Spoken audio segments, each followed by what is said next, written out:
നമസ്കാരം. സംസ്ഥാനത്ത് വന്യജീവി ആക്രമണത്തിൽ ഇന്ന് 2 മരണം. കോഴിക്കോട് കക്കയത്ത് കാട്ടുപോത്തിന്റെ ആക്രമണത്തിലാണ് കർഷകൻ മരിച്ചത്. കക്കയം സ്വദേശി എബ്രഹാമാണ് മരിച്ചത്. പെരിങ്ങൽകുത്തിൽ കാട്ടാന ആക്രമണത്തിൽ സ്ത്രീ മരിച്ചു. വനവിഭവങ്ങൾ ശേഖരിക്കാൻ പോയപ്പോഴാണ് കാട്ടാന ചവിട്ടിക്കൊന്നത്. ഊരുമൂപ്പൻ രാജന്റെ ഭാര്യ വത്സലയാണ് മരിച്ചത്. 2 ദിവസത്തിനിടെ ഇതോടെ സംസ്ഥാനത്ത് വന്യജീവി ആക്രമണത്തിൽ മരിച്ചവരുടെ എണ്ണം 3ആയി. മനുഷ്യനിവിടെ ജീവിക്കേണ്ടേ? ജീവനുകൾ നഷ്ടപ്പെടുമ്പോഴും സർക്കാരിന് നിസ്സംഗതയോ എന്നതാണ് നമ്മൾ ഇന്ന് പരിശോധിക്കുന്നത്. സ്വാഗതം.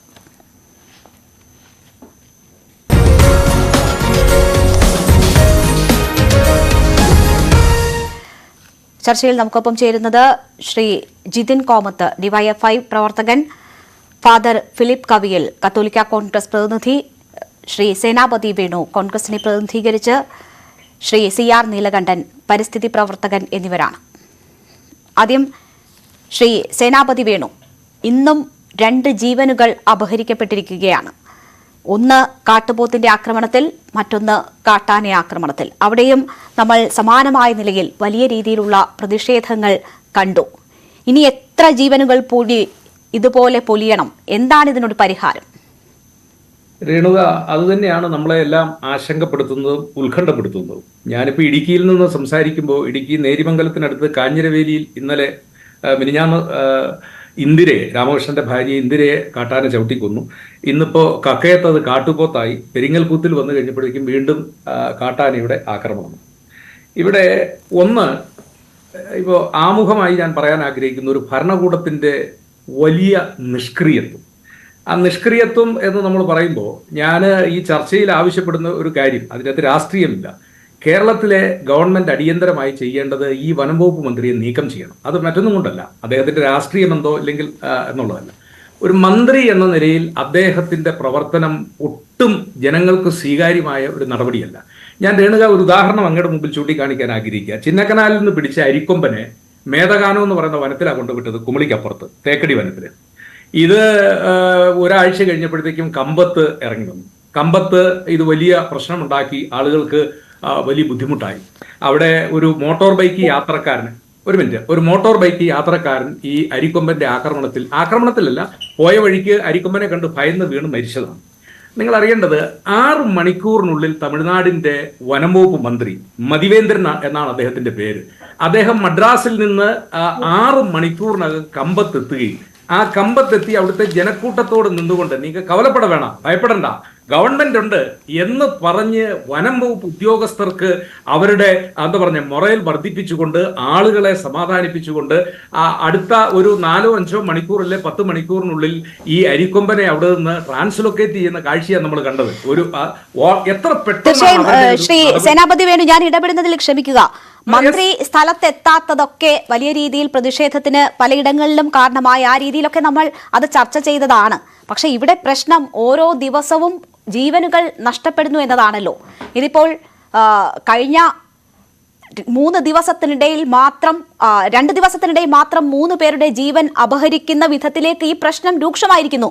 മന്ത്രി സ്ഥലം സന്ദർശിക്കാത്തതോ അല്ല, ഈ ജീവനുകൾ ഇനി നഷ്ടപ്പെടാൻ പാടില്ല എന്നതായിരിക്കണമല്ലോ നമ്മൾ പ്രാമുഖ്യം കൊടുക്കേണ്ടത്. അല്ല, ഞാൻ അങ്ങോട്ടാണ് വരുന്നത്.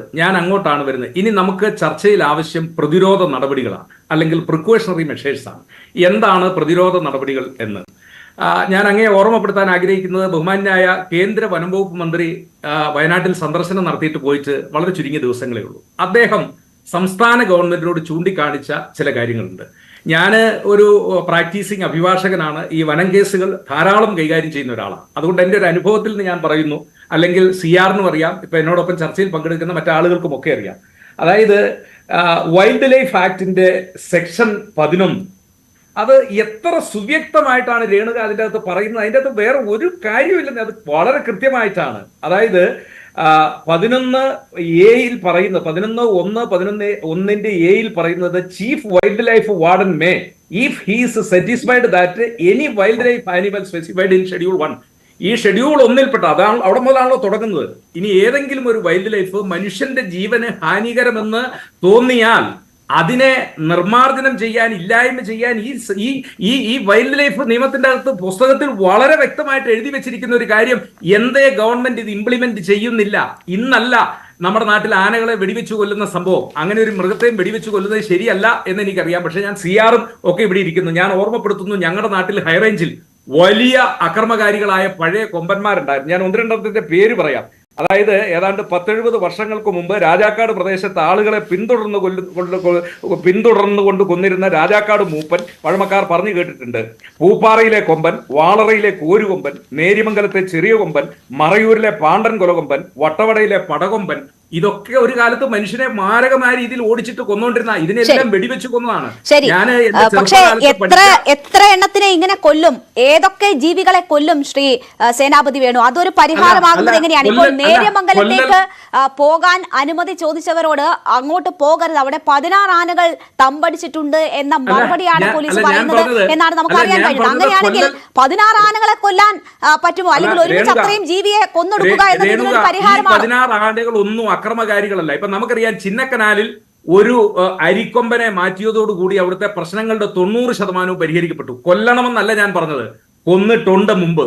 തീരെ നിവർത്തികേട് വരുമ്പോൾ വനം വകുപ്പിന് ആ നടപടികൾ സ്വീകരിക്കാനുള്ള അധികാരം വൈൽഡ് ലൈഫ് ആക്ടിൽ കൊടുത്തിട്ടുണ്ട്. അത് ഉപയോഗിക്കേണ്ടത് as A last resort, lender of last resort എന്ന് നമ്മൾ പറയുന്ന പോലെ അത് അവസാനത്തെ ആശ്രയമായിട്ട് നമുക്ക് ഉപയോഗിക്കാവുന്ന കാര്യമാണ്. അത് ഉപയോഗിക്കേണ്ടി വരുമോ എന്ന് പരിശോധിക്കേണ്ടിയിരിക്കുന്നു. ശരി, ഞാൻ താങ്കളിലേക്ക് തിരിച്ചെത്താം ശ്രീ സേനാപതി വേണു. എന്തൊക്കെയാണ് പരിഹാര മാർഗങ്ങൾ എന്നത് തന്നെയാണ് നമ്മൾ ഏറ്റവും കൂടുതലായി ചർച്ച ചെയ്യേണ്ടത്. അതിനു മുൻപ് ജിതിൻ കോമത്ത് കൂടി നമുക്കൊപ്പം ചേരുകയാണ്. ശ്രീ ജിതിൻ കോമത്ത്, വയനാട്ടിൽ ഈ രീതിയിൽ ഉണ്ടായ ബുദ്ധിമുട്ടുകൾ, പ്രശ്നങ്ങൾ, ജീവൻ നഷ്ടപ്പെട്ട സാഹചര്യമൊക്കെ നമ്മൾ ചർച്ച ചെയ്തു. ഇടുക്കിയിൽ ഇന്നലെ നമ്മൾ കാണുന്നു, ദാ ഇപ്പോൾ തൃശ്ശൂരിൽ, കോഴിക്കോട് പലയിടങ്ങളിൽ ഇങ്ങനെ ജീവനുകൾ നഷ്ടപ്പെട്ടുകൊണ്ടിരിക്കുകയാണ്. ഈ ഒരു മാസത്തിനിടയിൽ ഇപ്പോൾ മാർച്ചാകുന്നു, 3 മാസത്തിനിടയിൽ ഈ വർഷം മാത്രം 7 ഇരകൾ എന്നത് ഇപ്പോൾ 10 ഉയർന്നിരിക്കുകയാണ്. ഇങ്ങനെ ഓരോ ജീവനുകൾ നഷ്ടപ്പെടുമ്പോഴും സർക്കാർ എന്ത് ചെയ്യുന്നു എന്ന ചോദ്യം വളരെ പ്രധാനപ്പെട്ടതാണല്ലോ. എന്തുകൊണ്ട് ഈ പ്രശ്നത്തിനൊരു ശാശ്വത പരിഹാരം കാണാൻ പറ്റുന്നില്ല? ഏറ്റവും ആദ്യം ചെയ്യേണ്ടുന്ന ഇടപെടലുകൾ പോലും സർക്കാരിന്റെ ഭാഗത്തു നിന്ന് ഉണ്ടാകുന്നില്ല. അല്ല, ഇതിനകത്ത് മുമ്പൊക്കെ നമ്മൾ സംസാരിച്ചതുപോലെ തന്നെ ഈ വന്യമൃഗശല്യം കഴിഞ്ഞ കാലങ്ങളെ അപേക്ഷിച്ച് ഏറ്റവും രൂക്ഷമായി കൊണ്ടിരിക്കുകയാണ്. അതിൽ നമ്മൾ അതിനകത്ത് ഏറ്റവും പ്രധാനമായും രാഷ്ട്രീയം കാണുന്നതിനപ്പുറത്തേക്ക് നമ്മൾ അതിന്റെ യാഥാർത്ഥ്യത്തെ മനസ്സിലാക്കി പോകാതിരുന്നിട്ട് കാര്യമില്ല. ഇപ്പൊ നമ്മൾ എന്തുകൊണ്ടാണ് ഈ സമയത്ത് ഇത്രയും വന്യമൃഗ ശല്യം നമ്മുടെ എല്ലാ പ്രദേശങ്ങളിലും രൂക്ഷമാകുന്നത്? പൊതുവെ വയനാട്ടിലാണ്. ഇപ്പം നമ്മൾ മനസ്സിലാക്കുന്നത് കേരളത്തിന്റെ എല്ലാ ഭാഗങ്ങളിലേക്കും, അതായത് ഫോറസ്റ്റുമായി അതിർത്തി പങ്കിടുന്ന എല്ലാ ഭാഗങ്ങളിലേക്കും ഇത് വ്യാപിച്ചുകൊണ്ടിരിക്കുകയാണ്. ഏറ്റവും പ്രധാനപ്പെട്ട പ്രശ്നം എന്ന് പറയുന്നത് കാട്ടിനകത്ത് വന്യമൃഗങ്ങൾക്ക് കൃത്യമായി ഭക്ഷണം കഴിക്കാനില്ല എന്നുള്ളതാണ് പ്രശ്നം. കാട്ടിൽ നിന്ന് ഇവ നാട്ടിലേക്ക് ഇറങ്ങുകയാണ്. അങ്ങനെ അവ ഉപദ്രവകാരികളായി മാറുകയാണ്. അതിന്റെ ഭാഗമായി ഏറ്റവും പ്രയാസത്തോടെ നമുക്ക് പറയാൻ വേണ്ടി സാധിക്കും, ഈ കേരളത്തിനകത്ത് ഈ കഴിഞ്ഞ ദിവസങ്ങളിൽ നേരത്തെ ഇവിടെ സൂചിപ്പിച്ചതുപോലെ 10ഓളം മരണങ്ങൾ സംഭവിച്ചു. ഓരോ മനുഷ്യജീവനും പൊലിയുന്നത് ഏറെ വേദനാജനകമാണ്. നമ്മുടെ നാടിനകത്ത് ഓരോ ആളുകളും ഇങ്ങനെ പിടഞ്ഞു വീണ് മരിക്കുന്ന സമയത്ത് ഇതിനാവശ്യം എന്ന് പറയുന്നത് ഏറ്റവും ശാശ്വതമായ പരിഹാരമാണ്. ഇവിടെ ഇപ്പൊ നേരത്തെ സൂചിപ്പിച്ചു, ഈ കേരളത്തിലെ വനമന്ത്രിയുമായി ബന്ധപ്പെട്ടു മറ്റൊക്കെ ഇവിടെ സൂചിപ്പിച്ചു. നിങ്ങൾ നേരത്തെ ഇവിടെ ബഹുമാനനായ ആളോട് ഞാൻ ചോദിക്കട്ടെ, ഇപ്പൊ കർണാടകത്തിനകത്ത് കഴിഞ്ഞ ദിവസം ഈ രൂപത്തിലുള്ള മരണം സംഭവിച്ചിട്ടുണ്ട്. തമിഴ്നാടിനകത്ത് 2 സ്ത്രീകൾ മരണപ്പെട്ടിട്ടുണ്ട്. ഈ കർണാടകയിൽ മരണം സംഭവിക്കുന്നുണ്ട്, അതുകൊണ്ട് ഇവിടെയും സംഭവിച്ചോട്ടെ എന്ന് പറഞ്ഞ് നമുക്ക് കൈയും കെട്ടി നോക്കിയിരിക്കാൻ പറ്റില്ലല്ലോ. കൈയും കെട്ടി നോക്കിയിരിക്കാൻ സാധ്യമല്ലല്ലോ ശ്രീ ജിതിൻ. ഇവിടെ ഓരോ ദിവസവും ആളുകൾ മരിച്ചു വീഴുമ്പോൾ, ഓരോരുത്തരും മരണത്തിന് കീഴടങ്ങുമ്പോൾ നമുക്ക് ഏറ്റവും ആദ്യം എന്ത് ചെയ്യാൻ കഴിയും എന്നത് നമ്മൾ നോക്കണമല്ലോ. അല്ലെങ്കിൽ മറ്റ് സംസ്ഥാനങ്ങളുടെ മാതൃക നിങ്ങൾ പറയുകയാണെങ്കിൽ പോലും അവരെങ്ങനെ ഈ വിഷയത്തെ നേരിടുന്നു എന്നത് കണ്ടുള്ള പരിഹാര മാർഗങ്ങൾ വേണമല്ലോ. അല്ല, രാഷ്ട്രീയപരമായ കാര്യം ചോദിച്ചതുകൊണ്ടാണ് ഞാൻ ആ മറുപടിയിലേക്ക് വന്നത്. ഈ വിഷയം കർണാടകത്തിലുണ്ട്, തമിഴ്നാടിനകത്തുണ്ട്, എല്ലാ രാജ്യത്തെല്ലാം ഉണ്ട്, എല്ലായിടത്തും ഉണ്ട്. അവിടെയൊക്കെ ഈ കോൺഗ്രസിന്റെ പ്രതിനിധിയാണല്ലോ നേരത്തെ സൂചിപ്പിച്ചത് വനമന്ത്രി രാജിവെക്കണം എന്നുള്ളത്. ആ കർണാടകത്തിനകത്ത് ഇതേ വിഷയമുണ്ട്. അവിടെ ഈ വിഷയമാണോ ഉയർത്തിക്കൊണ്ടുവരേണ്ടത്? എല്ലാ യാഥാർത്ഥ്യത്തിലേക്ക് നമ്മൾ വരണം. എന്താ യഥാർത്ഥ പ്രശ്നം? ഈ കാടും നാടും വേർതിരിച്ചുകൊണ്ടുള്ള സംരക്ഷണം, മനുഷ്യ ജീവനെ വില കൽപ്പിക്കാത്ത രൂപത്തിലേക്കുള്ള ഇടപെടലാണ് കേന്ദ്ര ഗവൺമെന്റിന്റെ ഭാഗത്ത് നിന്നുണ്ടാവുന്നത്. അതിനൊരു പരിധി വരെ അതിനോട് നമുക്ക് സന്ധി ചെയ്യാൻ വേണ്ടി കഴിയുന്നില്ല എന്നുള്ളതാണ് ഏറ്റവും പ്രധാനപ്പെട്ട പ്രശ്നം. കേന്ദ്ര ഗവൺമെന്റിന്, കേരള ഗവൺമെന്റ് 620 കോടി രൂപയുടെ ഒരു പദ്ധതി സമർപ്പിച്ചു. അതുമായി ബന്ധപ്പെട്ട് ഈ കേരളത്തിനകത്തെ വന്യമൃഗ ശല്യത്തിന് ശാശ്വതമായ പരിഹാരം കാണുന്നതിന് വേണ്ടിയുള്ള ഒരു പദ്ധതിയാണ് സമർപ്പിച്ചത്. പക്ഷേ അതിന് അനുകൂലമായ ഒരു സമീപനവും ഉണ്ടായില്ല. വയനാടിനകത്ത് കേന്ദ്രമന്ത്രി വന്നല്ലോ, നേരത്തെ ഇവിടെ സൂചിപ്പിച്ചല്ലോ. കേന്ദ്രമന്ത്രി വയനാട്ടിൽ വന്നിട്ട് എന്തൊക്കെയാ പറഞ്ഞത്? കുറെ വായിൽ കൊള്ളാത്ത നുണകൾ, നട്ടാൽ കുരുക്കാത്ത നുണകൾ പറഞ്ഞു പോവുകയാണ് കേന്ദ്രമന്ത്രി ചെയ്തത്. ഇവിടെ വന്ന് മാധ്യമങ്ങളുടെ മുമ്പിൽ ഇതുവരെ ഇല്ലാത്ത രൂപത്തിലേക്കുള്ള ചില കാര്യങ്ങൾ തുറന്നു പറയുകയാണ്. എന്നാൽ അതിന്റെ ഭാഗമായി വയനാട്ടിലെ ജനത, കേരളത്തിലെ ജനത വിചാരിച്ചത് കേന്ദ്രമന്ത്രി ഈ വിഷയവുമായി ബന്ധപ്പെട്ട് അടിയന്തരമായി വരികയാണ്, വന്നു കഴിഞ്ഞാൽ ഇതിനൊരു ശാശ്വത പരിഹാരം എന്നോണമുള്ള അതിനുള്ള പ്രതിവിധികൾ എന്നുള്ള രൂപത്തിലുള്ള കാര്യങ്ങൾ പറയും എന്നാണ് വിചാരിച്ചത്. കേന്ദ്രമന്ത്രി ആ രൂപത്തിലേക്ക് പറഞ്ഞു. ഇവിടെ നമുക്ക് പരിഹാരമാണ് ആവശ്യം. ശ്രീജിതിൻ, ഞാനൊന്ന് ഇടപെടുന്നതിൽ ക്ഷമിക്കുക. ജനങ്ങളുടെ ജീവനും സ്വത്തിനും സംരക്ഷണം ഉറപ്പുവരുത്തുക എന്നത് കേന്ദ്ര സർക്കാരിന്റെയും സംസ്ഥാന സർക്കാരിന്റെയും ഒക്കെ ഉത്തരവാദിത്തമാണ്. അപ്പോൾ അവർ എന്ത് പറഞ്ഞു, അവരെന്ത് ചെയ്തു, അവർ പൈസ തന്നില്ലല്ലോ, അവർ പറഞ്ഞത് ചെയ്തില്ലല്ലോ എന്ന് പറഞ്ഞിരിക്കുക മാത്രമല്ല, സംസ്ഥാന സർക്കാരിനും ചില ഉത്തരവാദിത്തങ്ങളുണ്ടല്ലോ. കഴിഞ്ഞ തവണ വയനാട്ടിൽ ഉൾപ്പെടെ പ്രശ്നങ്ങൾ ഉണ്ടായി, ജീവൻ നഷ്ടപ്പെട്ടപ്പോൾ മന്ത്രിതല സംഘം ഉൾപ്പെടെ എത്തിയെടുത്ത തീരുമാനങ്ങളിൽ എത്രയെണ്ണം നടപ്പായി എന്നൊരു ചോദ്യമില്ലേ ജിതിൻ? തീർച്ചയായും കേരളത്തിനകത്തെ ഗവൺമെന്റ് ഈ വിഷയത്തിനകത്ത് വളരെ ഗൗരവത്തിൽ ഇടപെടുന്നുണ്ട്. ഇപ്പൊ കഴിഞ്ഞ ദിവസങ്ങളിലൊക്കെ നമ്മൾ സംസാരിച്ചതുപോലെ തന്നെ ഈ വിഷയം ഉണ്ടാവുന്നതിന് മുമ്പ് തന്നെ നിയമസഭയിൽ ഈ വിഷയവുമായി ബന്ധപ്പെട്ടുള്ള ഇടപെടൽ നടത്തിയിട്ടുണ്ട്. അതിന്റെ ഭാഗമായി കേന്ദ്ര ഗവൺമെന്റിനോട് ഈ നിയമം ഭേദഗതി ചെയ്യണമെന്ന് കേരളത്തിലെ നിയമസഭ ഐക്യകണ്ഠേന തീരുമാനമെടുക്കുന്ന നിലയുണ്ടായി. കേരളത്തിലെ ഗവൺമെന്റ് വളരെ ഗൗരവത്തിൽ ഈ വിഷയത്തിനകത്ത് ഇടപെടുന്നുണ്ട്. അതിന്റെ ഭാഗമായാണ് മന്ത്രിതല സംഘം വന്നത്. മന്ത്രിതല സംഘം വന്നതിന് ശേഷം ഓരോ വിഷയത്തിലും കൃത്യമായ ഫോളോ അപ്പ് കേരളത്തിനകത്ത്, ഇവിടെ വയനാട്ടിൽ പ്രത്യേകിച്ച് നടക്കുന്നുണ്ട്. ഓരോ വിഷയവും നമുക്ക് എടുത്ത് പരിശോധിച്ചാൽ കാണാൻ വേണ്ടി സാധിക്കും. ഇവിടെ വേണ്ടത്, ഇനി ഇത്തരത്തിലുള്ള ഒരു പ്രയാസം നമ്മുടെ നാടിനകത്തെ ഒരു മനുഷ്യജീവനും ഉണ്ടാവാൻ വേണ്ടി പാടില്ല. അതിന് ശാശ്വതമായ പരിഹാരം ചെയ്യാൻ ഗവൺമെന്റ് പ്രതിജ്ഞാബദ്ധമാണ്. പോലീസ് വനം വകുപ്പുകളുടെ സംയുക്ത പരിശോധന, കാട്ടാന ശല്യം പരിഹരിക്കാൻ വിവിധ വകുപ്പുകളുടെ കോർ കമ്മിറ്റികൾ, ദേവികുളം സബ് കളക്ടറുടെ ഓഫീസിൽ 24 മണിക്കൂറും പ്രവർത്തിക്കുന്ന കമാൻഡ് കൺട്രോൾ സെന്റർ, കൂടുതൽ ലൈറ്റിംഗ് സംവിധാനം, മുന്നറിയിപ്പ് സംവിധാനം ഫലപ്രദമാക്കൽ, നിരീക്ഷണം ശക്തമാക്കുന്നതിനും മൃഗങ്ങളുടെ നീക്കം ജനങ്ങളെ അറിയിക്കുന്നതിനും വിവിധ വകുപ്പുകളുടെ ഏകോപന സമിതിയും തുടങ്ങി നിരവധി ഉറപ്പുകൾ കൊടുത്തു. ഈ ഉറപ്പുകൾ ഒന്നും നടപ്പായിട്ടില്ല എന്നതാണ് വസ്തുത. ഇവിടെ കാട്ടുപോത്തിന്റെ സാന്നിധ്യം കഴിഞ്ഞ ദിവസങ്ങളിലൊക്കെ അവിടെ ഉണ്ടായിരുന്നു. അവർക്ക് അറിയിപ്പ് നൽകുന്നതിനോ ഒന്നും ഒരു തരത്തിലുള്ള സഹായം അവർക്ക് ലഭിച്ചില്ല. കൃഷിയിടത്തിൽ ജോലി ചെയ്തുകൊണ്ടിരുന്ന മനുഷ്യനാണ് ജീവൻ നഷ്ടപ്പെട്ടിരിക്കുന്നത്.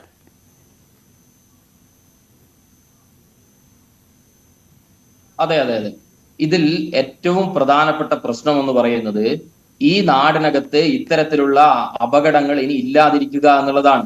അതിനു വേണ്ടിയുള്ള മുൻകരുതലുകളാണ് ഗവൺമെന്റ് ഇവിടെ നടത്തിക്കൊണ്ടിരിക്കുന്നത്. ഈ വിഷയം ഉണ്ടായതിനു ശേഷം വളരെ കൃത്യമായി ഇതുമായി ബന്ധപ്പെട്ടുള്ള പ്രതികരണങ്ങൾ നടത്തിയിട്ടുണ്ട്. നമ്മളെ സംബന്ധിച്ച് നിങ്ങൾ നോക്കൂ, ഈ കേരളത്തിനകത്ത് ഈ കഴിഞ്ഞ 10 വർഷത്തിനിടയിൽ എത്ര ജീവനുകളാണ് പൊലിഞ്ഞത്? ഈ പ്രയാസം യാഥാർത്ഥ്യമാണ്. ഈ യാഥാർത്ഥ്യത്തിൽ നിന്നുകൊണ്ട് നമുക്ക് ഇതിനൊരു പോം വഴിയാണ് വേണ്ടത്. അവിടെ വളരെ കൃത്യമായി രാഷ്ട്രീയം പറയുകയല്ല വേണ്ടത്. രാഷ്ട്രീയം പറയുകയല്ല വേണ്ടതെന്ന് താങ്കൾ ഇതിനോടകം 3-4 തവണ സൂചിപ്പിച്ചുവല്ലോ.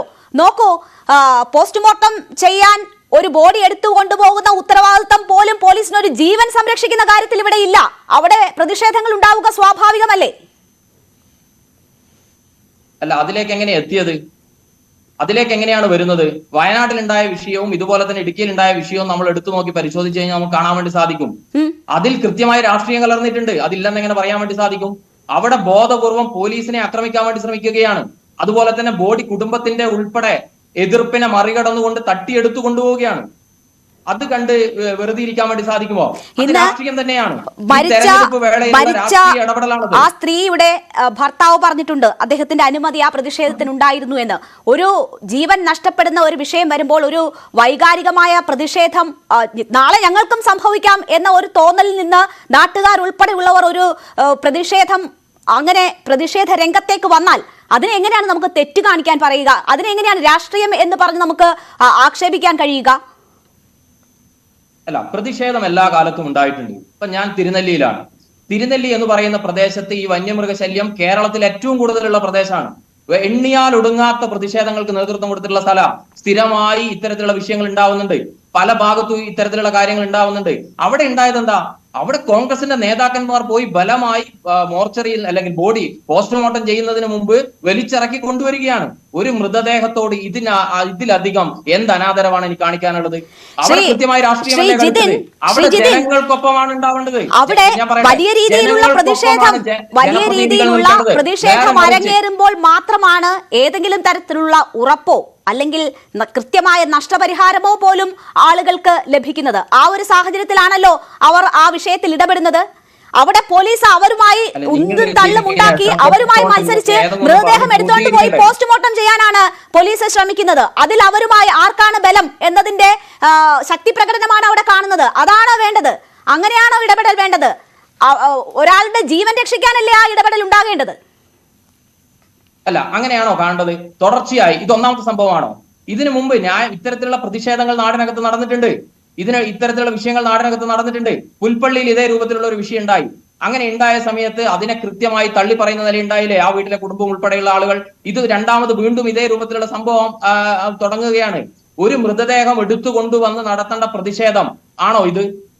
അല്ല, നേരെ മറിച്ച് എന്ത് ചെയ്യണം? ആ കുടുംബത്തോടൊപ്പം നിൽക്കണം, ആ പ്രദേശത്തെ ജനങ്ങളോടൊപ്പം നിൽക്കണം, അവിടെ ആവശ്യമായ ഇടപെടലുകൾ നടത്തണം.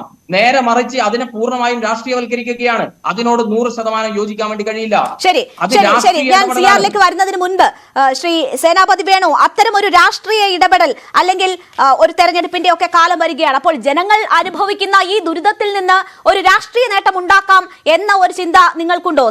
നേരത്തെ ജിതിൻ സൂചിപ്പിച്ചതുപോലെ വയനാട്ടിൽ അത്തരം ചില ശ്രമങ്ങൾ നടന്നു. ഇപ്പോൾ അത് ആവർത്തിക്കാനുള്ള ശ്രമം നടന്നു. അവിടെ പോലീസിന് കൂടുതൽ ശക്തമായി ഇടപെടേണ്ടി വന്നു എന്നതാണ് അവരുടെ വാദം. അല്ല രേണുക, ഇവിടെ നമ്മുടെ മുമ്പിലുള്ള പ്രശ്നം ഗവൺമെന്റിന്റെ ഭാഗത്തു നിന്ന് തടയാനുള്ള എന്ത് നടപടികൾ? ആളുകൾ വയലന്റായി നിൽക്കുകയാണ്. കാരണം ഓരോ ദിവസവും ഭയത്തോടു കൂടിയാണ് ആളുകൾ പുറത്തിറങ്ങുന്നത്. എപ്പോഴാണ് അവരുടെ ജീവൻ, അതായത് യുദ്ധമേഖലയിൽ ഗാസയിലൊക്കെ ആളുകൾ പോകുന്ന പോലെ ഏത് സമയവും മിസൈൽ പതിക്കാമെന്ന നിലയിൽ ഏത് സമയവും കാട്ടുമൃഗങ്ങളുടെ ആക്രമണത്താൽ ആളുകൾ മരണപ്പെടാം എന്നുള്ളതാണ്. ഞാൻ ജിതിനോട് വിനീതമായിട്ട് ഒരു മിനിറ്റ് എനിക്ക് തന്നാൽ മതി. ജിതിനെ അങ്ങ് പറഞ്ഞു ഞങ്ങൾ 620 കോടി രൂപയുടെ പ്രൊജക്ട് കേന്ദ്ര ഗവൺമെന്റ് കൊടുത്തു. ഞാൻ ചോദിക്കുന്നത് സംസ്ഥാന ഗവൺമെന്റ് ഇതിനറിയാവോ? 2024-25 ബാലഗോപാൽ അവതരിപ്പിച്ച ബജറ്റിൽ വന്യമൃഗ ശല്യം തടയാൻ വെച്ചിരിക്കുന്നത് 48 കോടി രൂപയാണ്. ഞാൻ പറയുന്നു ചിന്നക്കനാൽ ഒരു പഞ്ചായത്തിൽ മാത്രം 48 കോടി രൂപ പര്യാപ്തമല്ല. വനം വകുപ്പ് ആവശ്യപ്പെട്ടിരിക്കുന്ന 1550 കോടി രൂപയാ. എന്തിനു വേണ്ടിയാ? ചിലയിടത്ത് റെയിൽ ഫെൻസിങ് വേണം. ഏറ്റവും ഫലപ്രദമായ ഒരു മാർഗം ഇപ്പം ഞാൻ മാങ്കുളത്ത് നേരിട്ട് കണ്ട സിആറൊക്കെ വന്ന് കണ്ടിട്ടുള്ളതാണ്. മാങ്കുളത്ത് ആനക്കുളം എന്ന് പറയുന്ന സ്ഥലത്ത് ആന കയറി വരാതെ റെയിൽ ഫെൻസിങ് ആണ്. അതായത് ഒരു 1.5 ആൾ ഉയരത്തിൽ അത് ഇരുമ്പ് വടമാണ്, നമ്മുടെ കൈ വണ്ണമുള്ള ഇരുമ്പ് വടം. അത് കോൺക്രീറ്റ് തൂണിൽ ഉറപ്പിച്ചിട്ട് അവനെ ഒരു 15 മീറ്റർ 20 മീറ്റർ ഇടയ്ക്ക് കോൺക്രീറ്റ് തൂൺ ഉറപ്പിച്ച് 3-4 ലെയർ വടം, 1, 2, 3 നില, ഒരു 1.5 ആൾ ഉയരത്തിൽ. അത് 100 ആന പിടിച്ചാലും അതിനെ തകർക്കാൻ പറ്റത്തില്ല. അങ്ങനെ കോൺക്രീറ്റ് വടം ചിലയിടത്ത് വേണം, ചിലയിടത്ത് ഭിത്തികൾ ആവശ്യമാണ്, ചിലയിടത്ത് ആവശ്യമായിട്ടുള്ളത് ഇലക്ട്രിക് ഫെൻസിങ്ങുകളാണ്. പക്ഷേ സോളാർ ഫെൻസിങ് ഫലപ്രദമല്ല. ഞാൻ ചിന്നക്കനാലിൽ നേരിട്ട് കണ്ടതാണ്. സോളാർ ഫെൻസിങ്ങിലേക്ക് ആന വന്ന് ഈ കാട്ടുകമ്പ് ഒടിച്ചിട്ട്, കറണ്ട് വരാത്തത് ഒടിച്ചിട്ട്, കാരണം അത് ബുദ്ധിയുള്ള ജീവിയാ, അത് നശിപ്പിച്ച് കടന്നു കയറി വരുന്നു. അപ്പോ ഏതൊക്കെ പ്രദേശത്ത് ഏതൊക്കെ രീതിയിലുള്ള പ്രിക്കോഷണറി മെഷർ വേണം, അത് കേന്ദ്രത്തിൽ ഞങ്ങൾ 620 കോടി. നിങ്ങൾ സംസ്ഥാനം എന്താ ചെയ്തത്? ഈ ഗവൺമെന്റ് ഈ ബജറ്റിൽ ഒരു 500 കോടി രൂപ, അത് വയനാട്ടിൽ പ്രത്യേകിച്ച് ഇടുക്കിയിൽ ഈ പ്രതിസന്ധി ഉണ്ടാകുന്ന ഇപ്പൊ നമ്മൾ പറഞ്ഞ പെരിങ്ങൽകുത്ത് ഭാഗങ്ങൾ, അവിടെ ആദ്യം റെയിൽ ഫെൻസിങ്ങിനുള്ള നടപടികൾ, അതുപോലെ തന്നെ മുമ്പ് ഞാൻ പറഞ്ഞതുപോലെ ഇനി മതിൽ കെട്ടേണ്ടടുത്ത് മതില്, അങ്ങനെ ആളുകൾക്ക് കാണത്തക്ക രീതിയിലുള്ള നടപടികൾ നിങ്ങൾ സ്വീകരിക്കുന്നത്. നിങ്ങൾ കേന്ദ്രത്തിലേക്ക് ഞങ്ങൾ 620 കോടി രൂപയുടെ പദ്ധതി കൊടുത്തു, കേന്ദ്രം വാങ്ങി. ഇവിടെ ഒരു സംസ്ഥാന ഗവൺമെന്റ് ഉണ്ടല്ലോ, ഇവിടെ ഒരു വനം വകുപ്പ് ഉണ്ടല്ലോ. ഇതിന് പണം നിങ്ങൾ കണ്ടെത്തുന്നേ, അതിന് പണം കണ്ടെത്താനുള്ള നടപടികൾ വേണം.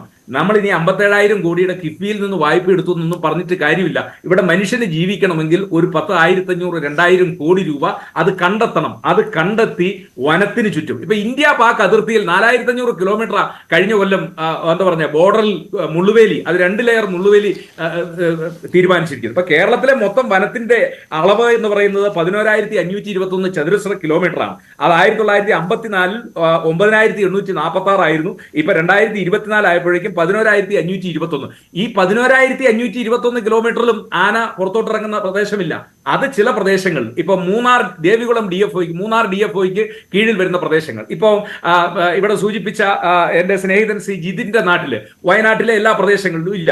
ആ ഏതൊക്കെ പ്രദേശങ്ങളിലാണോ ഈ കാട്ടുമൃഗങ്ങളുടെ ശല്യം. ഇനി നമ്മൾ തിരിച്ചു കാണേണ്ട ഒരു കാര്യമുണ്ട്. ആന അത് മനുഷ്യനെ കണ്ടു കഴിഞ്ഞാൽ ഓടുന്ന ജീവികളല്ല. പക്ഷേ ഈ കാട്ടുപോത്തും കടുവയും ഒക്കെ ആളുകളെ കണ്ടാൽ ഓടുന്ന ജീവികളാണ്. അതിനെ കൂട് വെച്ച് പിടിക്കാം, അല്ലെങ്കിൽ ആളുകൾ ചേർന്ന് ഓടിച്ചു മാറ്റാം. പക്ഷെ ആനയുടെ സ്ഥിതി അതല്ല.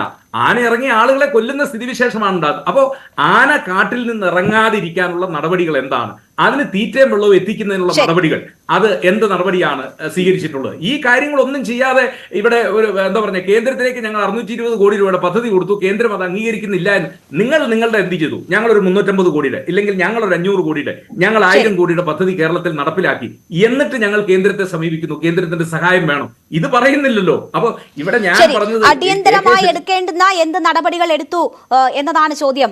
ശ്രീ CR നീലകണ്ഠൻ, ഇവിടെ ഓരോ മനുഷ്യജീവനുകൾ നഷ്ടപ്പെടുന്നു. നമ്മൾ കാട്ടാന ഭീതിയെക്കുറിച്ച് പറയുമ്പോൾ കടുവയിറങ്ങി മനുഷ്യജീവൻ നഷ്ടപ്പെടുന്ന സാഹചര്യം, പുലിയിറങ്ങി മനുഷ്യജീവൻ നഷ്ടപ്പെടുന്ന സാഹചര്യം, കാട്ടുപോത്തിന്റെ ആക്രമണം തുടങ്ങി ഓരോ ദിവസവും ഓരോ വാർത്തകൾ വന്നുകൊണ്ടിരിക്കുകയാണ്. വീട്ടിനുള്ളിൽ വരെ ആക്രമണത്തിനിരയാകുന്നു മനുഷ്യർ. കൃഷിയിടങ്ങളിൽ ജോലി ചെയ്യാൻ വയ്യ, ജീവിക്കാൻ പറ്റാത്ത അവസ്ഥ. എന്താണ് ഇതിനൊരു പരിഹാരം? ഇവിടെ ഇപ്പൊ ഞാന് രണ്ട് വ്യത്യസ്ത വിരുദ്ധ രാഷ്ട്രീയ പാർട്ടികൾ, ഭരണപ്രതിപക്ഷങ്ങൾ പറയുന്നതൊക്കെ ഞാൻ കേട്ടു. ഒന്നാമത്തെ കാര്യം, ഭരണാവട്ടെ പ്രതിപക്ഷാവട്ടെ, അതിഗുരുതരമായ ഒരു അവസ്ഥ കേരളത്തിന്റെ വനമേഖലയും അതിന് തൊട്ടുകിടക്കുന്ന പ്രദേശത്തുമുണ്ട് എന്ന് ആദ്യമായി അംഗീകരിച്ചു. ഈ ആളുകൾ മരിക്കുമ്പോൾ മാത്രമാണ് നമ്മൾ വനത്തെക്കുറിച്ചും വനത്തിന്റെ ഇതിനെക്കുറിച്ചും നമ്മൾ അറിയുന്നത്. യഥാർത്ഥത്തിൽ എന്തുകൊണ്ട്, നേരത്തെ LDFനെ സപ്പോർട്ട് ചെയ്യുന്ന വിജിൻ ആണ് തോന്നുന്നത് അതിന് പേര്, അദ്ദേഹം പറഞ്ഞൊരു കാര്യം, എന്തുകൊണ്ട് വന്യമൃഗങ്ങൾ കൂടുതൽ പുറത്തേക്ക് ഇറങ്ങുന്നു, എന്തുകൊണ്ട് അവ വേനൽക്കാലത്ത് ഇറങ്ങുന്നു, എന്തുകൊണ്ട് വർഷക്കാലത്ത് ഇങ്ങനെ ആക്രമണങ്ങൾ ഉണ്ടാവുന്നില്ല. ഞാൻ ഒരു ഉദാഹരണം പറഞ്ഞു. അങ്ങനെ നിരവധി കാര്യങ്ങൾ ഇക്കാര്യത്തിലുണ്ട്. 2000 എന്റെ കണക്ക്, എന്റെ കയ്യിലുള്ള സ്റ്റാറ്റസ് അനുസരിച്ച് 2013-14 മുതലാണ് ഇത്, 13-14 മുതലാണ് ഇത് കൂടിക്കൊണ്ടിരിക്കുന്നത്. വളരെ ക്രമാനുഗതമായി ഇത് കൂടിക്കൊണ്ടിരിക്കും. കഴിഞ്ഞ 11 വർഷമായി. ആദ്യത്തെ ചോദ്യം, നമ്മൾ ഈ ആരെങ്കിലും മരിക്കുമ്പോൾ ചാനൽ ചർച്ച നടത്താൻ LDF, UDF, കേന്ദ്രം, സംസ്ഥാനം എന്ന് പറയുന്നതല്ലാതെ ഇതിന് ശാസ്ത്രീയമായി ഇതിന് 2 തരത്തിലുണ്ട്. ദീർഘകാലമുണ്ട്, ഹ്രസ്വകാലമുണ്ട്. ശാസ്ത്രീയമായിരിക്കണം, നിയമപരമായിരിക്കണം. ഇപ്പൊ നിയമ ഭേദഗതി, ഇത് പുറത്തിറങ്ങുന്ന എല്ലാ മൃഗങ്ങളെയും വെടിവെച്ച് കൊല്ലണം എന്നൊരു നിയമ ഭേദഗതി കേരളം ആവശ്യപ്പെട്ടാലൊന്നും കേന്ദ്രത്തിനല്ല ആർക്കും തരാൻ പറ്റില്ല.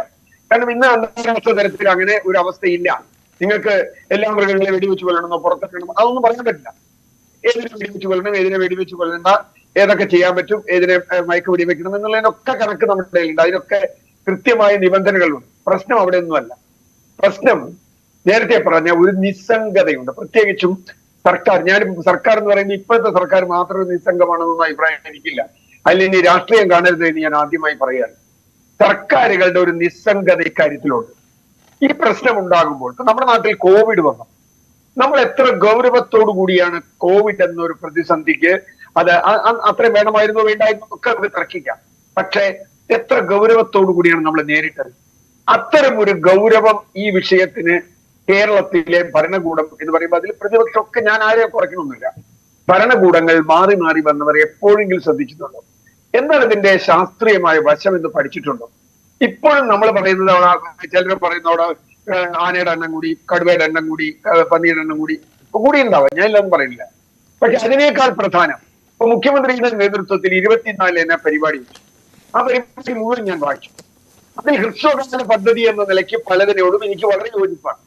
നേരത്തെ പറഞ്ഞു 2000 കോടി, 5000 കോടി, 15000 കോടി കൊണ്ടോ നിങ്ങൾ റെയിൽ ഉണ്ടാക്കിയാലും, കിടങ്ങുണ്ടാക്കിയാലും, വൈദ്യുത വേലി ഉണ്ടാക്കിയാലും മാത്രം തീരുന്ന ഒരു പ്രശ്നമേ അല്ല.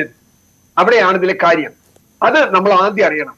നമ്മുടെ വനം എത്രത്തോളം ശോഷിതമാണ് എന്ന്, ഓരോ വേനൽ വരുമ്പോഴും എത്ര നീരുറവകൾ വറ്റിപ്പോകുന്നുവെന്ന്, എത്ര നീർച്ചാലുകൾ വറ്റിപ്പോകുന്നുവെന്ന്, ഏതൊക്കെ സസ്യങ്ങൾ ഇല്ലാതാകുന്നു. ഇപ്പൊ വയനാട്ടിൽ നിന്ന് വരുന്ന സഖാവിന് വളരെ നന്നായിട്ട് അറിയാം.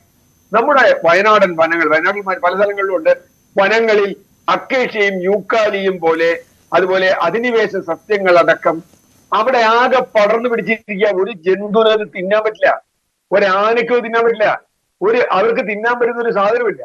രണ്ടാമത് നമ്മുടെ ഒരു പ്രശ്നം, അത്തരം ഒരു പഠനം നമ്മുടെ കയ്യിൽ ഇപ്പോഴും ഇല്ല.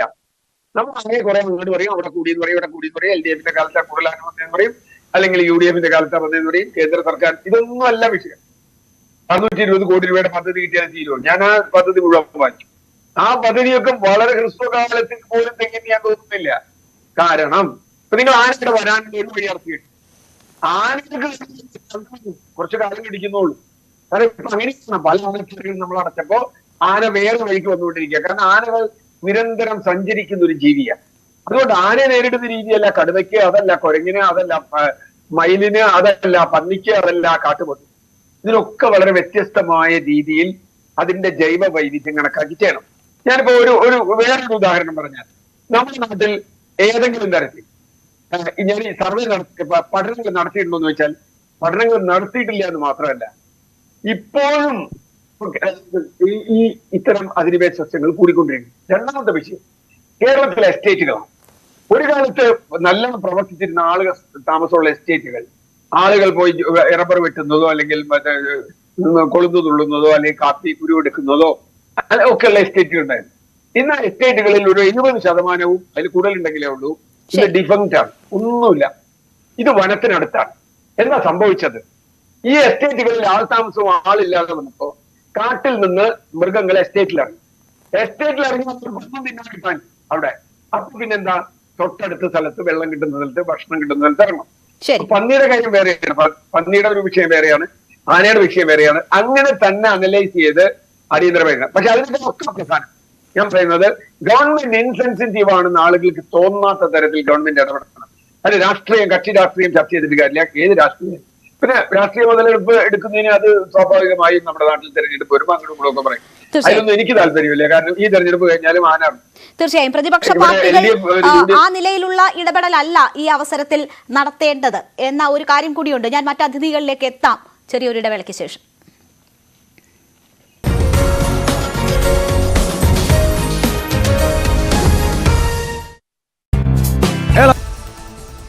പൂക്കോട് വെറ്റിനറി കോളേജ് ഡീനിനെതിരെ KSU. സിദ്ധാർത്ഥിന്റെ മരണത്തിനു പിന്നാലെ കോളേജിൽ ദുഃഖാചരണം നടന്നു. ഇത് ഡീൻ നടത്തിയ മുൻകരുതലിന്റെ ഭാഗമാണെന്ന് KSU സംസ്ഥാന vice president P. Muhammad Shamas.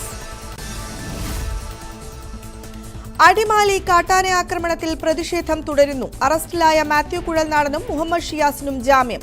സമരം തുടരുമെന്ന് നേതാക്കൾ. അടിമാലിയിൽ കാട്ടാന ആക്രമണത്തിൽ വയോധിക കൊല്ലപ്പെട്ടതിൽ പ്രതിഷേധം ശക്തം. MLA-മാരായ മാത്യു കുഴൽനാടനും എൽദോസ് കുന്നിപ്പിളിലും കോതമംഗലത്ത് അനിശ്ചിതകാല നിരാഹാര ഉപവാസ സമരം തുടരുന്നു. അടിമാലിയിലെ പ്രതിഷേധത്തിൽ മാത്യു കുഴൽനാടനെയും മുഹമ്മദ് ഷിയാസിനെയും അറസ്റ്റ് ചെയ്ത നടപടി പ്രതിഷേധാർഹമെന്ന് VD സതീശൻ. അറസ്റ്റിനെതിരായ സമരം തുടരും. മൃതദേഹം വലിച്ചിഴച്ചതും മൃതദേഹത്തോട് അനാദരവ് കാട്ടിയതും പോലീസാണ്. കിരാത നടപടിയാണ് പോലീസ് കാട്ടിയതെന്നും VD സതീശൻ. മുഖ്യമന്ത്രി പിണറായി വിജയന്റെ സമനില തെറ്റിയെന്ന് KPCC പ്രസിഡന്റ് K. സുധാകരൻ. എല്ലാ നിയമങ്ങളും മനുഷ്യാവകാശങ്ങളും ചവിട്ടിമെതിച്ചാണ് നേതാക്കളെ അറസ്റ്റ് ചെയ്തത്. ജനകീയ വിഷയങ്ങളിൽ പ്രതിഷേധ ചൂട് കുറയ്ക്കാനുള്ള നടപടിയുടെ ഭാഗമാണ് പോലീസ് നടപടി. ജനങ്ങളെ വേട്ടയാടുകയാണെന്നും സുധാകരൻ. മുഖ്യമന്ത്രിക്കെതിരെ ആരോപണം ഉന്നയിച്ചതിന്റെ പേരിൽ നോട്ടപ്പുള്ളി ആയതിനാലാണ് കുഴൽനാടനെ ഇന്നലെ രാത്രിയിൽ അറസ്റ്റ് ചെയ്തതെന്ന് K. മുരളീധരൻ. ആനയുടെ ആക്രമണത്തിൽ മരണം നടന്നപ്പോൾ ഉണ്ടായ സ്വാഭാവികമായ പ്രതികരണമാണത്. കേരളത്തിൽ അരങ്ങേറുന്നത് ദുരൂഹമായ സാഹചര്യമാണ്. സിദ്ധാർത്ഥന്റെ മരണത്തിൽ ഉത്തരവാദി സർക്കാരാണെന്നും അരാജകത്വത്തിന്റെയും വിധ്വംസക പ്രവർത്തനത്തിന്റെയും ക്യാപ്റ്റനായി മുഖ്യമന്ത്രി മാറിയെന്നും മുരളീധരൻ. മൃതദേഹം പ്രതിഷേധത്തിന് കൊണ്ടുപോയത് കുടുംബത്തിന്റെ അനുമതിയോടെയല്ലെന്നും രാഷ്ട്രീയവൽക്കരിക്കുന്നതിനോട് യോജിപ്പില്ലെന്നും കൊല്ലപ്പെട്ട ഇന്ദിരയുടെ സഹോദരൻ സുരേഷ്. മൃതദേഹം വിട്ടുകിട്ടണമെന്നാവശ്യപ്പെട്ടതിനെ തുടർന്നാണ് പോലീസ് നടപടിയെന്നും സുരേഷ് പറഞ്ഞു. എന്നാൽ കോൺഗ്രസ് പ്രവർത്തകർ മൃതദേഹത്തെ അനാദരിച്ചുവെന്ന പരാതിയില്ലെന്ന് ഇന്ദിരയുടെ ഭർത്താവ് രാമകൃഷ്ണൻ. ഭർത്താവിന്റെയും മകളുടെയും അനുമതിയോടെയാണ് പ്രതിഷേധിച്ചതെന്ന് മാത്യു കുഴൽനാട്. ഡീൻ കുര്യാക്കോസ് MP-ക്കെതിരെ മൂന്നാറിൽ പ്രതിഷേധം. AIYF സംഘടനയുടെ നേതൃത്വത്തിലാണ് മൂന്നാർ പഞ്ചായത്ത് ഓഫീസിന് മുന്നിൽ പ്രവർത്തകർ കുത്തിയിരുന്ന് പ്രതിഷേധിച്ചത്. പഞ്ചായത്തിലെ ലാപ്ടോപ്പ് വിതരണത്തിനായി എത്തിയതോടെയാണ് പ്രവർത്തകർ സമരവുമായി രംഗത്തെത്തിയത്. ഇടുക്കിയുടെ വികസനത്തിന് MP ഒന്നും ചെയ്തിട്ടില്ലെന്നാണ് ആരോപണം. അതിരപ്പള്ളിയിൽ കാട്ടാന ആക്രമണം. പ്ലാന്റേഷൻ കോർപ്പറേഷൻ 3-ാം ബ്ലോക്കിലാണ് ആക്രമണം ഉണ്ടായത്. എസ്റ്റേറ്റ് വെൽഫെയർ ഓഫീസർ താമസിക്കുന്ന ക്വാർട്ടേഴ്സ് കാട്ടാനക്കൂട്ടം തകർത്തു. കഴിഞ്ഞ രാത്രി ഇറങ്ങിയ കാട്ടാനക്കൂട്ടം ക്വാർട്ടേഴ്സിന്റെ വാതിൽ തകർത്ത് അകത്തു കയറുകയായിരുന്നു. വയനാട്ടിൽ കാട്ടുപന്നിയുടെ ആക്രമണത്തിൽ 9ാം ക്ലാസ് വിദ്യാർത്ഥിക്ക് പരിക്ക്. വെണ്ണിയോട് കോട്ടത്തറ ഹയർ സെക്കൻഡറി സ്കൂളിലെ വിദ്യാർത്ഥിനി ഫാത്തിമത്ത് സഹനയ്ക്കാണ് പരിക്കേറ്റത്. കാലിന് പരിക്കേറ്റ കുട്ടിയെ കൽപ്പറ്റ ജനറൽ ആശുപത്രിയിൽ പ്രവേശിപ്പിച്ചു. പരിക്ക് ഗുരുതരമല്ല. ആക്രമണം മദ്രസയിൽ നിന്ന് മടങ്ങുന്നതിനിടെ. വയനാട് തിരുനെല്ലി ചേലൂർ ഇരുമ്പുപാലത്തിന് സമീപം പുള്ളിപ്പുലിയുടെ ജഡം കണ്ടെത്തി. സ്വകാര്യ കാപ്പിത്തോട്ടത്തിലാണ് ഇന്ന് രാവിലെ ജഡം കണ്ടെത്തിയത്. നോർത്ത് വയനാട് വനംവകുപ്പ് ഡിവിഷനിലെ ബേഗൂർ റേഞ്ചിന് കീഴിലാണ് സംഭവം. തോട്ടത്തിലെ പണിക്കാരാണ് ജഡം കണ്ടത്. വനംവകുപ്പ് ഉദ്യോഗസ്ഥർ സ്ഥലത്തെത്തി തുടർ നടപടി സ്വീകരിച്ചു. പാലാ പൂവരണിയിൽ ഒരു കുടുംബത്തിലെ 5 പേരെ മരിച്ച നിലയിൽ കണ്ടെത്തി. അച്ഛനും അമ്മയും 3 കുട്ടികളുമാണ് മരിച്ചത്. ഭാര്യയെയും മക്കളെയും കൊലപ്പെടുത്തി ഭർത്താവ് ആത്മഹത്യ ചെയ്തതായാണ് പ്രാഥമിക നിഗമനം. പാലക്കാട് അട്ടപ്പാടിയിൽ നായാട്ടു സംഘം പിടിയിൽ. സാമ്പാർകോട് മലബാരത്ത് വേട്ടയാടുന്നതിനിടയിലാണ് നായാട്ടു സംഘത്തെ പിടികൂടിയത്. 6 പേർ സംഘത്തിലുണ്ടായിരുന്നു. 2 പുള്ളിമാനെ ഇവർ വേട്ടയാടി. പെട്രോളിംഗിനിടെയാണ് ഇവർ പിടിയിലായത്. മുഹമ്മദ് മുസ്തഫ, മുഹമ്മദ് റാഫി, സോബിൻ, സിജോ, ഷമീർ ഭായ് പട്ടേലിന്റെ ഈ വെങ്കല പ്രതിമ ലോകത്തിലെ ഏറ്റവും ഉയരം കൂടിയ പ്രതിമ നിർമ്മിക്കാൻ ഇന്ത്യക്ക് കഴിയും എന്നുള്ളതിന്റെ തെളിവാണ്. എന്റെ ലക്ഷ്യം ആകർഷണമുണ്ടാക്കുക എന്നതായിരുന്നില്ല, ഒരു പ്രചോദനമുണ്ടാക്കുക എന്ന ലക്ഷ്യമായിരുന്നു എനിക്ക്. ഇത് ഗുജറാത്തിലെ ഒരു പുരോഗമനവും എത്താത്ത സ്ഥലങ്ങളാണ്. അതുമാത്രമല്ല, അവർക്കതിനുള്ള മിടുക്കും ഉണ്ടായിരുന്നില്ല. ഇത് വികസനത്തിന്റെയും മുന്നേറ്റത്തിന്റെയും ഒരു പ്രധാന പ്രതീകമാണ്. ഇന്ത്യയുടെ ഐക്യം ഒരു പ്രസ്താവനയോ നമ്മൾ കേൾക്കുന്ന ഒന്നോ അല്ല, യാഥാർത്ഥ്യമാണ് എന്നതിന്റെ ഒരു പ്രതീകമായി ഇത് നിലനിൽക്കുന്നു.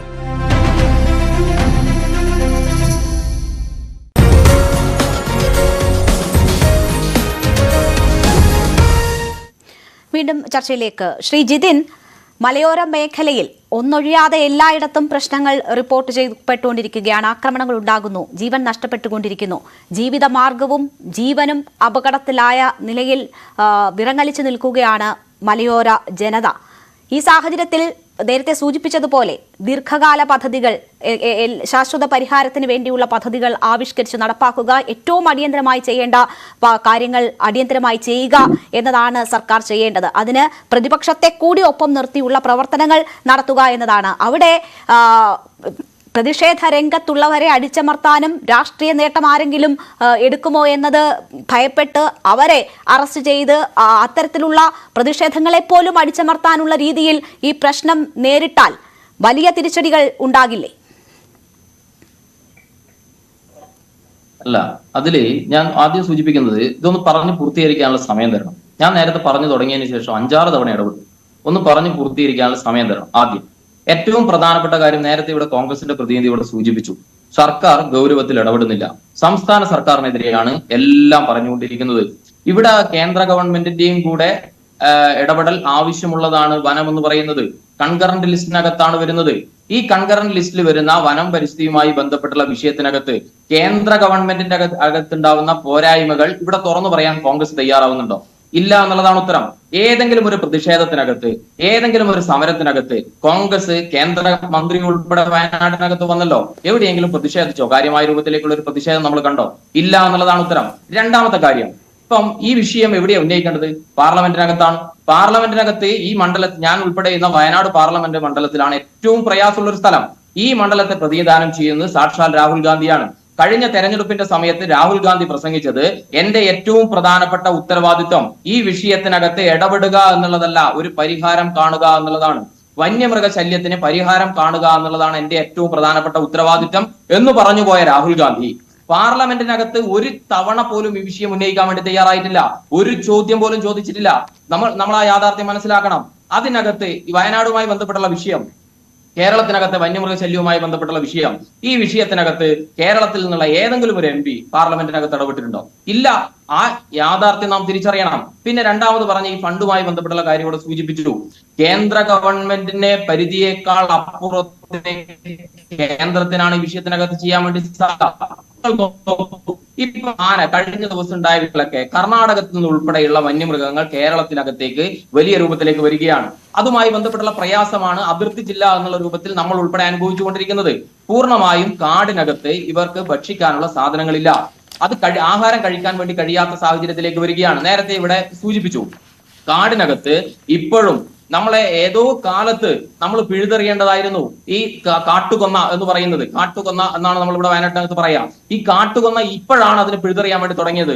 എന്തേ ഇതുവരെ നമുക്ക് അതിനകത്ത് ഒരു ഇടപെടൽ നടത്താൻ വേണ്ടി കഴിയാത്തത്? മുമ്പ് കോൺഗ്രസ് ഉൾപ്പെടെ ഇവിടെ ഭരിച്ചല്ലോ, വനം പരിസ്ഥിതി വകുപ്പ് ഇവിടെ കൈകാര്യം ചെയ്തത് കോൺഗ്രസ് ആണല്ലോ. എന്തേ അതിനകത്ത് ഇടപെടൽ നടത്തിയോ? ഇല്ല എന്നുള്ളതാണ് ഉത്തരം. ഇവിടെ നമുക്ക് വേണ്ടത് ശാസ്ത്രീയമായ ഇടപെടലാണ്. ഇനി ഒരു കാരണവശാലും കേരളത്തിനകത്തെ ഒരു ഫോറസ്റ്റിനകത്തും ഈ രൂപത്തിൽ യൂക്കാലി വെച്ച് പിടിപ്പിക്കാൻ വേണ്ടി പാടില്ല. അതുപോലെ തന്നെ തേക്ക് പ്ലാന്റേഷൻ പാടില്ല. അതുപോലെ തന്നെ ഈ പറയുന്ന കാട്ടുകൊന്ന ഒരു കാരണവശാലും ഈ കേരളത്തിനകത്തെ വനങ്ങൾക്കകത്ത് ഉണ്ടാവാൻ വേണ്ടി പാടില്ല. അവിടെ എന്ത് ചെയ്യണം? സ്വാഭാവിക വനങ്ങൾ വെച്ച് പിടിപ്പിക്കണം. സ്വാഭാവിക വനവൽക്കരണം നടത്തണം. സ്വാഭാവിക വനവൽക്കരണം നടത്തി കഴിഞ്ഞാൽ മാത്രമേ വന്യമൃഗങ്ങൾ ഇങ്ങോട്ട് ഇറങ്ങുന്നത് ഇല്ലാതിരിക്കുള്ളൂ. അതാണ് ഏറ്റവും പ്രധാനമായും നമ്മൾ ചെയ്യേണ്ട ഒരു കാര്യം. രണ്ടാമത്തെ പ്രശ്നം, കഴിഞ്ഞ കാലങ്ങൾ നേരത്തെ ഇവിടെ വന്യമൃഗത്തിന്റെ എണ്ണത്തെ കുറിച്ചൊക്കെ ഇവിടെ സൂചിപ്പിച്ചു. കഴിഞ്ഞ കാലത്തെ എണ്ണമല്ല ഇപ്പോഴുള്ളത്, നന്നായി പെരുകിയിട്ടുണ്ട്. അതിനെ നിയന്ത്രിക്കാൻ വേണ്ടി കഴിയണം. അതിലാണ് നിയമനിർമ്മാണം ആവശ്യമായിട്ടുള്ളത്. അതിനെ നിയന്ത്രിക്കാൻ വേണ്ടി കഴിയണം. ഇപ്പൊ നിങ്ങൾ നോക്കൂ, കഴിഞ്ഞ കാലങ്ങളിൽ ഒരിടത്തും ശല്യമില്ലാതിരുന്ന കുരങ്ങന്റെ ശല്യം ഇന്ന് പട്ടണങ്ങൾക്കകത്ത് വരെ വരികയാണ്.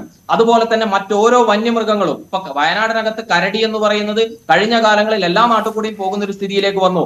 എല്ലാ വന്യമൃഗങ്ങളും നാടിനകത്തേക്ക് ഇറങ്ങുകയാണ്. ഇതിനെ നിയന്ത്രിക്കാൻ കഴിയണം. അതിൽ കൊല്ലേണ്ടതാണെങ്കിൽ അല്ലെങ്കിൽ അതിന് അതിനെ നിയന്ത്രിക്കേണ്ടതാണെങ്കിൽ നിയന്ത്രിക്കാൻ വേണ്ടി കഴിയണം.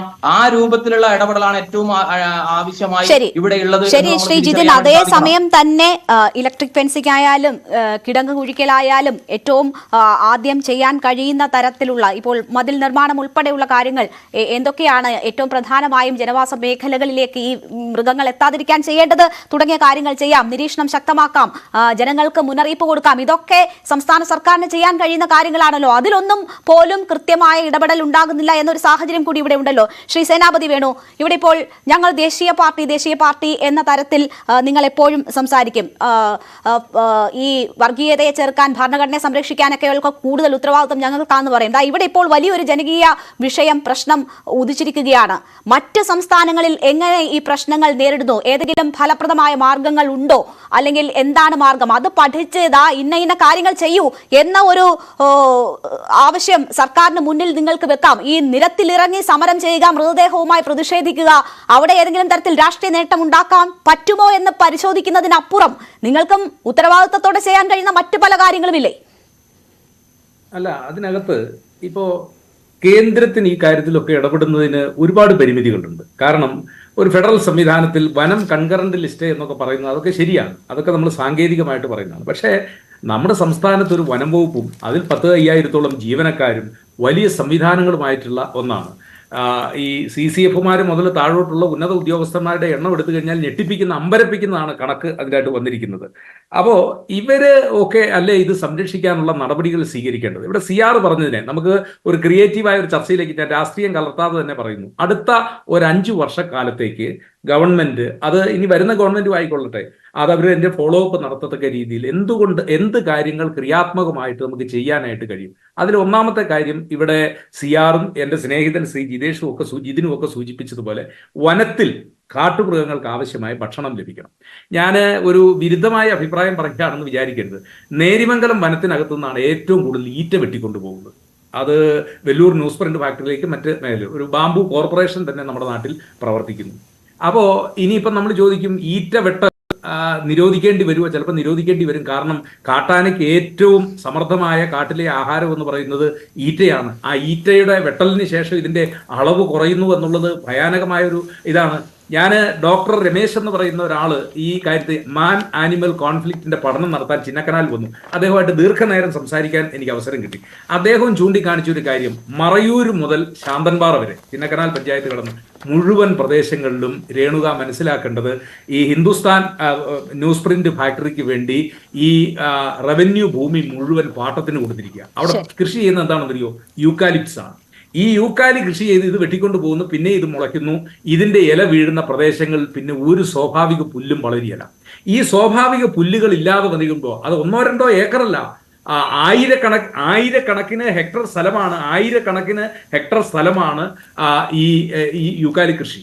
അപ്പൊ മാതൃകാപരമായ ഒരു കാര്യമുണ്ട്. അത് മറയൂരിൽ അടുത്ത കാലത്ത് ഫോറസ്റ്റ് ഡിപ്പാർട്ട്മെന്റ് 150 ഏക്കർ സ്ഥലത്തെ യൂക്കാലി പിഴുത് കളഞ്ഞിട്ട് അവർ പുല്ല് പിടിപ്പിച്ചു സ്വാഭാവികമായ ഒരു പുൽമേട് അവിടെ ക്രിയേറ്റ് ചെയ്തു. ഞാൻ പറഞ്ഞു വന്നത്, ഞാൻ വനംവകുപ്പിന്റെ ആ പ്രവർത്തനത്തെയൊക്കെ ഞാൻ ഒരു ചർച്ചയിൽ അപ്രീഷിയേറ്റ് ചെയ്യുക. അങ്ങനെ ഞാൻ പറയുന്നു, ഈ അധിനിവേശ ഇവിടെയല്ല, ഈ പ്ലാന്റ് ട്രീ, അതായത് യൂക്കാലി, വാറ്റൽ തുടങ്ങിയ കൃഷി ചെയ്തിരിക്കുന്ന മുഴുവൻ ചെടികളും അത് പിഴുതു മാറ്റി അവിടെ അങ്ങനെ ഇടപെടലുകൾ ഉണ്ടാകണമെന്നതാണ്. ഇപ്പോൾ ഫാദർ ഫിലിപ്പ് കവിയിൽ കൂടി നമുക്കൊപ്പം ചേരുകയാണ്. ഫാദർ, ഇപ്പോൾ ഈ കഴിഞ്ഞ 2 ദിവസത്തെ ഇന്നത്തെയുമായ കാര്യങ്ങൾ തന്നെ നോക്കിയാലും തൃശൂർ മുതൽ അങ്ങ് കോഴിക്കോട് വരെയുള്ള വിവിധ ജില്ലകളിൽ ആക്രമണങ്ങൾ, ജീവൻ നഷ്ടപ്പെടുന്ന സാഹചര്യമൊക്കെ ഉണ്ടായിരിക്കുകയാണ്. തുടർക്കഥയാകുന്നു മരണം. ഇന്ന് ഒരു ദിവസം മാത്രം 2 പേരുടെ ജീവൻ നഷ്ടപ്പെടുന്ന സാഹചര്യം കൂടി ഉണ്ടായി. അപ്പോഴും സർക്കാർ നിസ്സംഗത തുടരുകയാണോ?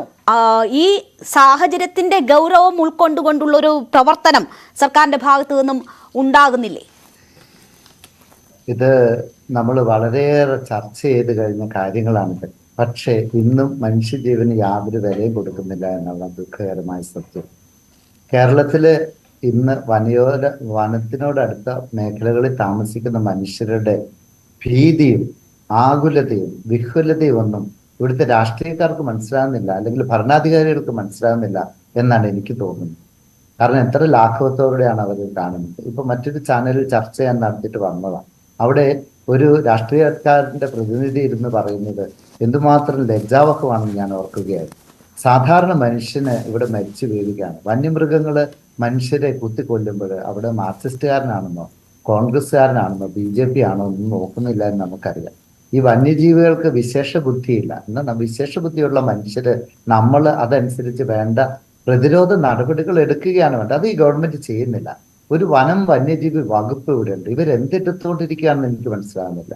വന്യജീവികളെ നാട്ടിലേക്ക് ഇറക്കി വിടാതിരിക്കുക എന്നുള്ളത് ഇവരുടെ കർത്തവ്യമല്ലേ? അതിനുവേണ്ടിയല്ലേ ശമ്പളം കൊടുത്ത് ഈ വനപാലകരെ ഇവിടെ നിർത്തിയേക്കുന്നത്? ഈ വനപാലകരുടെ ഒക്കെ ഓഫീസ് എവിടെയാണെന്ന് നിങ്ങൾ അന്വേഷിച്ചിട്ടുണ്ട്? ഞാൻ പറയും അത് വനത്തോട് ചേർന്ന് തന്നെ വേണം സ്ഥാപിക്കുവാൻ. അതുപോലെ ഒരു രാഷ്ട്രീയക്കാരുടെ ഇസ്തിരിയിട്ട ഉടുപ്പില് മരപ്പെട്ടി മുള്ളിയാൽ അത് വലിയ വിഷയമാണ് ഇവിടെ. വനമേഖലയ്ക്ക് അടുത്ത് താമസിക്കുന്ന മനുഷ്യന്റെ ജീവൻ നഷ്ടപ്പെട്ടാൽ അതൊരു വിഷയമേ അല്ല ഇവിടെ. കഴിഞ്ഞ ദിവസം ഞാൻ വയനാട്ടിലുള്ള പനമര എന്ന ഗ്രാമത്തിനടുത്തുള്ള ഒരു സ്ഥലത്ത് പോയി.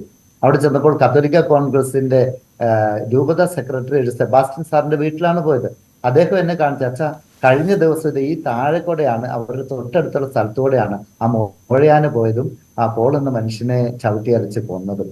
ഈ വനം മേഖലയിലുള്ള ആളുകൾക്ക് വളരെ ഭീതിയോടെ, വയനാട് പ്രദേശം മുഴുവൻ വളരെ ഭീതിയിലാണ്. ഇത് വയനാട്ടിൽ മാത്രമല്ല കേട്ടോ ഉള്ളത്, ഇടുക്കിയിലുണ്ട്, കണ്ണൂരിന്റെ പല സ്ഥലങ്ങളിലുണ്ട്, കാസർഗോഡിന്റെ പല സ്ഥലങ്ങളിലുണ്ട്. ഈ ആറളം വന്യജീവി കേന്ദ്രത്തിന് അടുത്തുള്ള ഗ്രാമപ്രദേശങ്ങളൊക്കെ ഭീതിയിലാണ്. കഴിഞ്ഞ 2-3 ആഴ്ചയ്ക്ക് മുമ്പിൽ കീഴ്പള്ളി എന്ന് പറയുന്ന ഒരു ഗ്രാമത്തിലെ ആളുകൾ എന്നെ വിളിച്ചിട്ട് ഞാൻ അവിടെ പോയി. ഈ ആറളം ഫാമിന്റെ ഒരു സൈഡില് അവിടെ നിന്നുള്ള ആനകളെല്ലാം കയറി ഇങ്ങോട്ട് വരുന്ന ഈ ആളുകൾ താമസിക്കുന്ന ജനവാസ മേഖലയാണ്. അവര് പറഞ്ഞ് അവർക്ക് ജീവിക്കാൻ ബുദ്ധിമുട്ടാണ്. റബ്ബർ വെട്ടാൻ പേടിച്ചിട്ട് പോകാൻ പറ്റുന്നില്ല. അതുപോലെ കുട്ടികളെ പള്ളിക്കൂടത്ത് വിടാൻ പറ്റുന്നില്ല. രാത്രി ആയി കഴിഞ്ഞാൽ കുട്ടികളും മറ്റ് അംഗങ്ങളും ഉള്ള കുടുംബങ്ങൾക്ക് ഉറങ്ങാൻ സാധിക്കുന്നില്ല. ഇതൊന്നും ഇവിടുത്തെ ഗവൺമെന്റ് ഒരു വിഷയമല്ലേ? ഇവിടുത്തെ വന്യജീവി വകുപ്പ് എന്തെടുക്കുകയാണ്? സാധിക്കുന്നില്ലെങ്കിൽ ആ മന്ത്രി അവിടുന്ന് രാജിവെച്ച് പോയി പറ്റുന്നവരെ ഇത് ഏൽപ്പിക്കട്ടെ. മുഖ്യമന്ത്രി അതിന് മുൻകൈ എടുക്കണമെന്നാണ് എനിക്ക് പറയാനുള്ളത്. മറ്റൊരു കാര്യമുള്ളത്, ഇവിടെ പലപ്പോഴും ഈ വിഷയങ്ങൾ ചർച്ച ചെയ്യുമ്പോൾ അദ്ദേഹം ചികിത്സയിലാണ്, അതിന്റെ ചുമതല റവന്യൂ മന്ത്രിക്ക് കൊടുക്കുന്നു എന്ന തരത്തിലുള്ള ചില റിപ്പോർട്ടുകൾ വന്നിട്ടുണ്ട്. പക്ഷേ അത് സ്ഥിരീകരിക്കത്തതാണോ എന്നത് അറിയത്തില്ല. ഔദ്യോഗികമായ കാര്യങ്ങൾ അറിയുന്നില്ല. പക്ഷെ അത്തരം റിപ്പോർട്ടുകൾ വരികയാണ്. പക്ഷെ അതൊരു പരിഹാരമാകുമോ എന്ന് നമുക്ക് പരിശോധിക്കാം. ഒരു ഇടവേള കൂടി, അതിനുശേഷം ഞാൻ അതിഥികളിലേക്ക് തിരിച്ചെത്താം.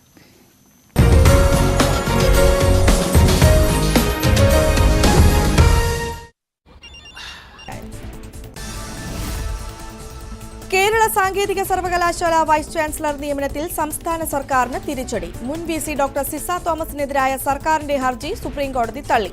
ഗവർണറും സർക്കാരും തമ്മിലുള്ള തർക്കത്തിൽ ഉദ്യോഗസ്ഥരെ ബലിയാടാക്കരുതെന്നും കോടതി. കേസിൽ വിശദമായ വാദം പോലും കേൾക്കാതെയാണ് സർക്കാരിന്റെ ഹർജി തള്ളിയത്. സിസ തോമസിനെതിരായ നടപടി ഹൈക്കോടതി റദ്ദാക്കിയതിനെതിരെയാണ് സർക്കാർ സുപ്രീംകോടതിയെ സമീപിച്ചത്. വയനാട് പൂക്കോട് വെറ്റിനറി കോളേജിൽ മരിച്ച സിദ്ധാർത്ഥനെ ഏറ്റവും കൂടുതൽ പീഡിപ്പിച്ചത് 4 പേരെന്ന് പോലീസ്. R കാശിനാഥൻ, സിൻജോ ജോൺസൺ, അമൽ ഇഹ്സാൻ, കെ അരുൺ എന്നിവരാണ് സിദ്ധാർത്ഥിനെ ക്രൂരമായി മർദ്ദിച്ചത്. കേസ് അന്വേഷണത്തിൽ തൃപ്തനല്ലെന്ന് സിദ്ധാർത്ഥിന്റെ അച്ഛൻ ടി ജയപ്രകാശ് ന്യൂസ് 18നോട്. സിദ്ധാർത്ഥിന്റെ മരണത്തിൽ CBI അന്വേഷണം നടത്തണമെന്ന ആവശ്യം. വി മുരളീധരന്റെ നേതൃത്വത്തിൽ സത്യാഗ്രഹം. സമരം നടത്തുന്നത് നെടുമങ്ങാട് മാർക്കറ്റ് ജംഗ്ഷനിൽ. സിദ്ധാർത്ഥിന്റെ മരണത്തിൽ പ്രതിഷേധം ശക്തം. സംസ്ഥാന വ്യാപകമായി KSU വിദ്യാഭ്യാസ ബന്ദ് ആചരിച്ചു. പൂക്കോട് ക്യാമ്പസിലേക്ക് പ്രതിപക്ഷ വിദ്യാർത്ഥി സംഘടനകൾ മാർച്ച് നടത്തി. കണ്ണൂരിലും വിദ്യാർത്ഥി സംഘടനകളുടെ പ്രതിഷേധം. പ്രവർത്തകരെ പോലീസ് അറസ്റ്റ് ചെയ്തു നീക്കി. തിരുവനന്തപുരത്ത് കോൺഗ്രസ് പോഷക സംഘടനാ അധ്യക്ഷന്മാർ നയിക്കുന്ന നിരാഹാര സമരം 2ാം ദിവസം. സമരത്തിന് ഐക്യദാർഢ്യം പ്രഖ്യാപിച്ച് കക്ഷി നേതാക്കളും മുതിർന്ന കോൺഗ്രസ് നേതാക്കളും എത്തുന്നുണ്ട്. CBIക്ക് അന്വേഷണം കൈമാറുന്നതുവരെ സംസ്ഥാന വ്യാപകമായി സമരം നടത്തുമെന്ന് യൂത്ത് കോൺഗ്രസ് സംസ്ഥാന പ്രസിഡന്റ് രാഹുൽ മാങ്കൂട്ടത്തിൽ. കോളേജുകളിൽ രാഷ്ട്രീയ അതിപ്രസരമാണെന്നതിന്റെ തെളിവാണ് പൂക്കോട് സർവകലാശാലയിൽ കണ്ടതെന്ന് SNDP യോഗം ജനറൽ സെക്രട്ടറി വെള്ളാപ്പള്ളി നടേശൻ. നിയന്ത്രിക്കേണ്ടവർ നിയന്ത്രിച്ചില്ലെങ്കിൽ കലാലയങ്ങൾ കലാപഭൂമിയാകുമെന്നും വെള്ളാപ്പള്ളി. പൂക്കോട് വെറ്റിനറി കോളേജ് ഡീനിനെതിരെ KSU. സിദ്ധാർത്ഥിന്റെ മരണത്തിനു പിന്നാലെ കോളേജിൽ ദുഃഖാചരണം നടന്നു. ഇത് ഡീൻ നടത്തിയ മുൻകരുതലിന്റെ ഭാഗമാണെന്ന് KSU സംസ്ഥാന vice president P. Muhammad Shamas. Adimali കാട്ടാന ആക്രമണത്തിൽ പ്രതിഷേധം തുടരുന്നു. അറസ്റ്റിലായ മാത്യു കുഴൽനാടനും മുഹമ്മദ് ഷിയാസിനും ജാമ്യം. സമരം തുടരുമെന്ന് നേതാക്കൾ.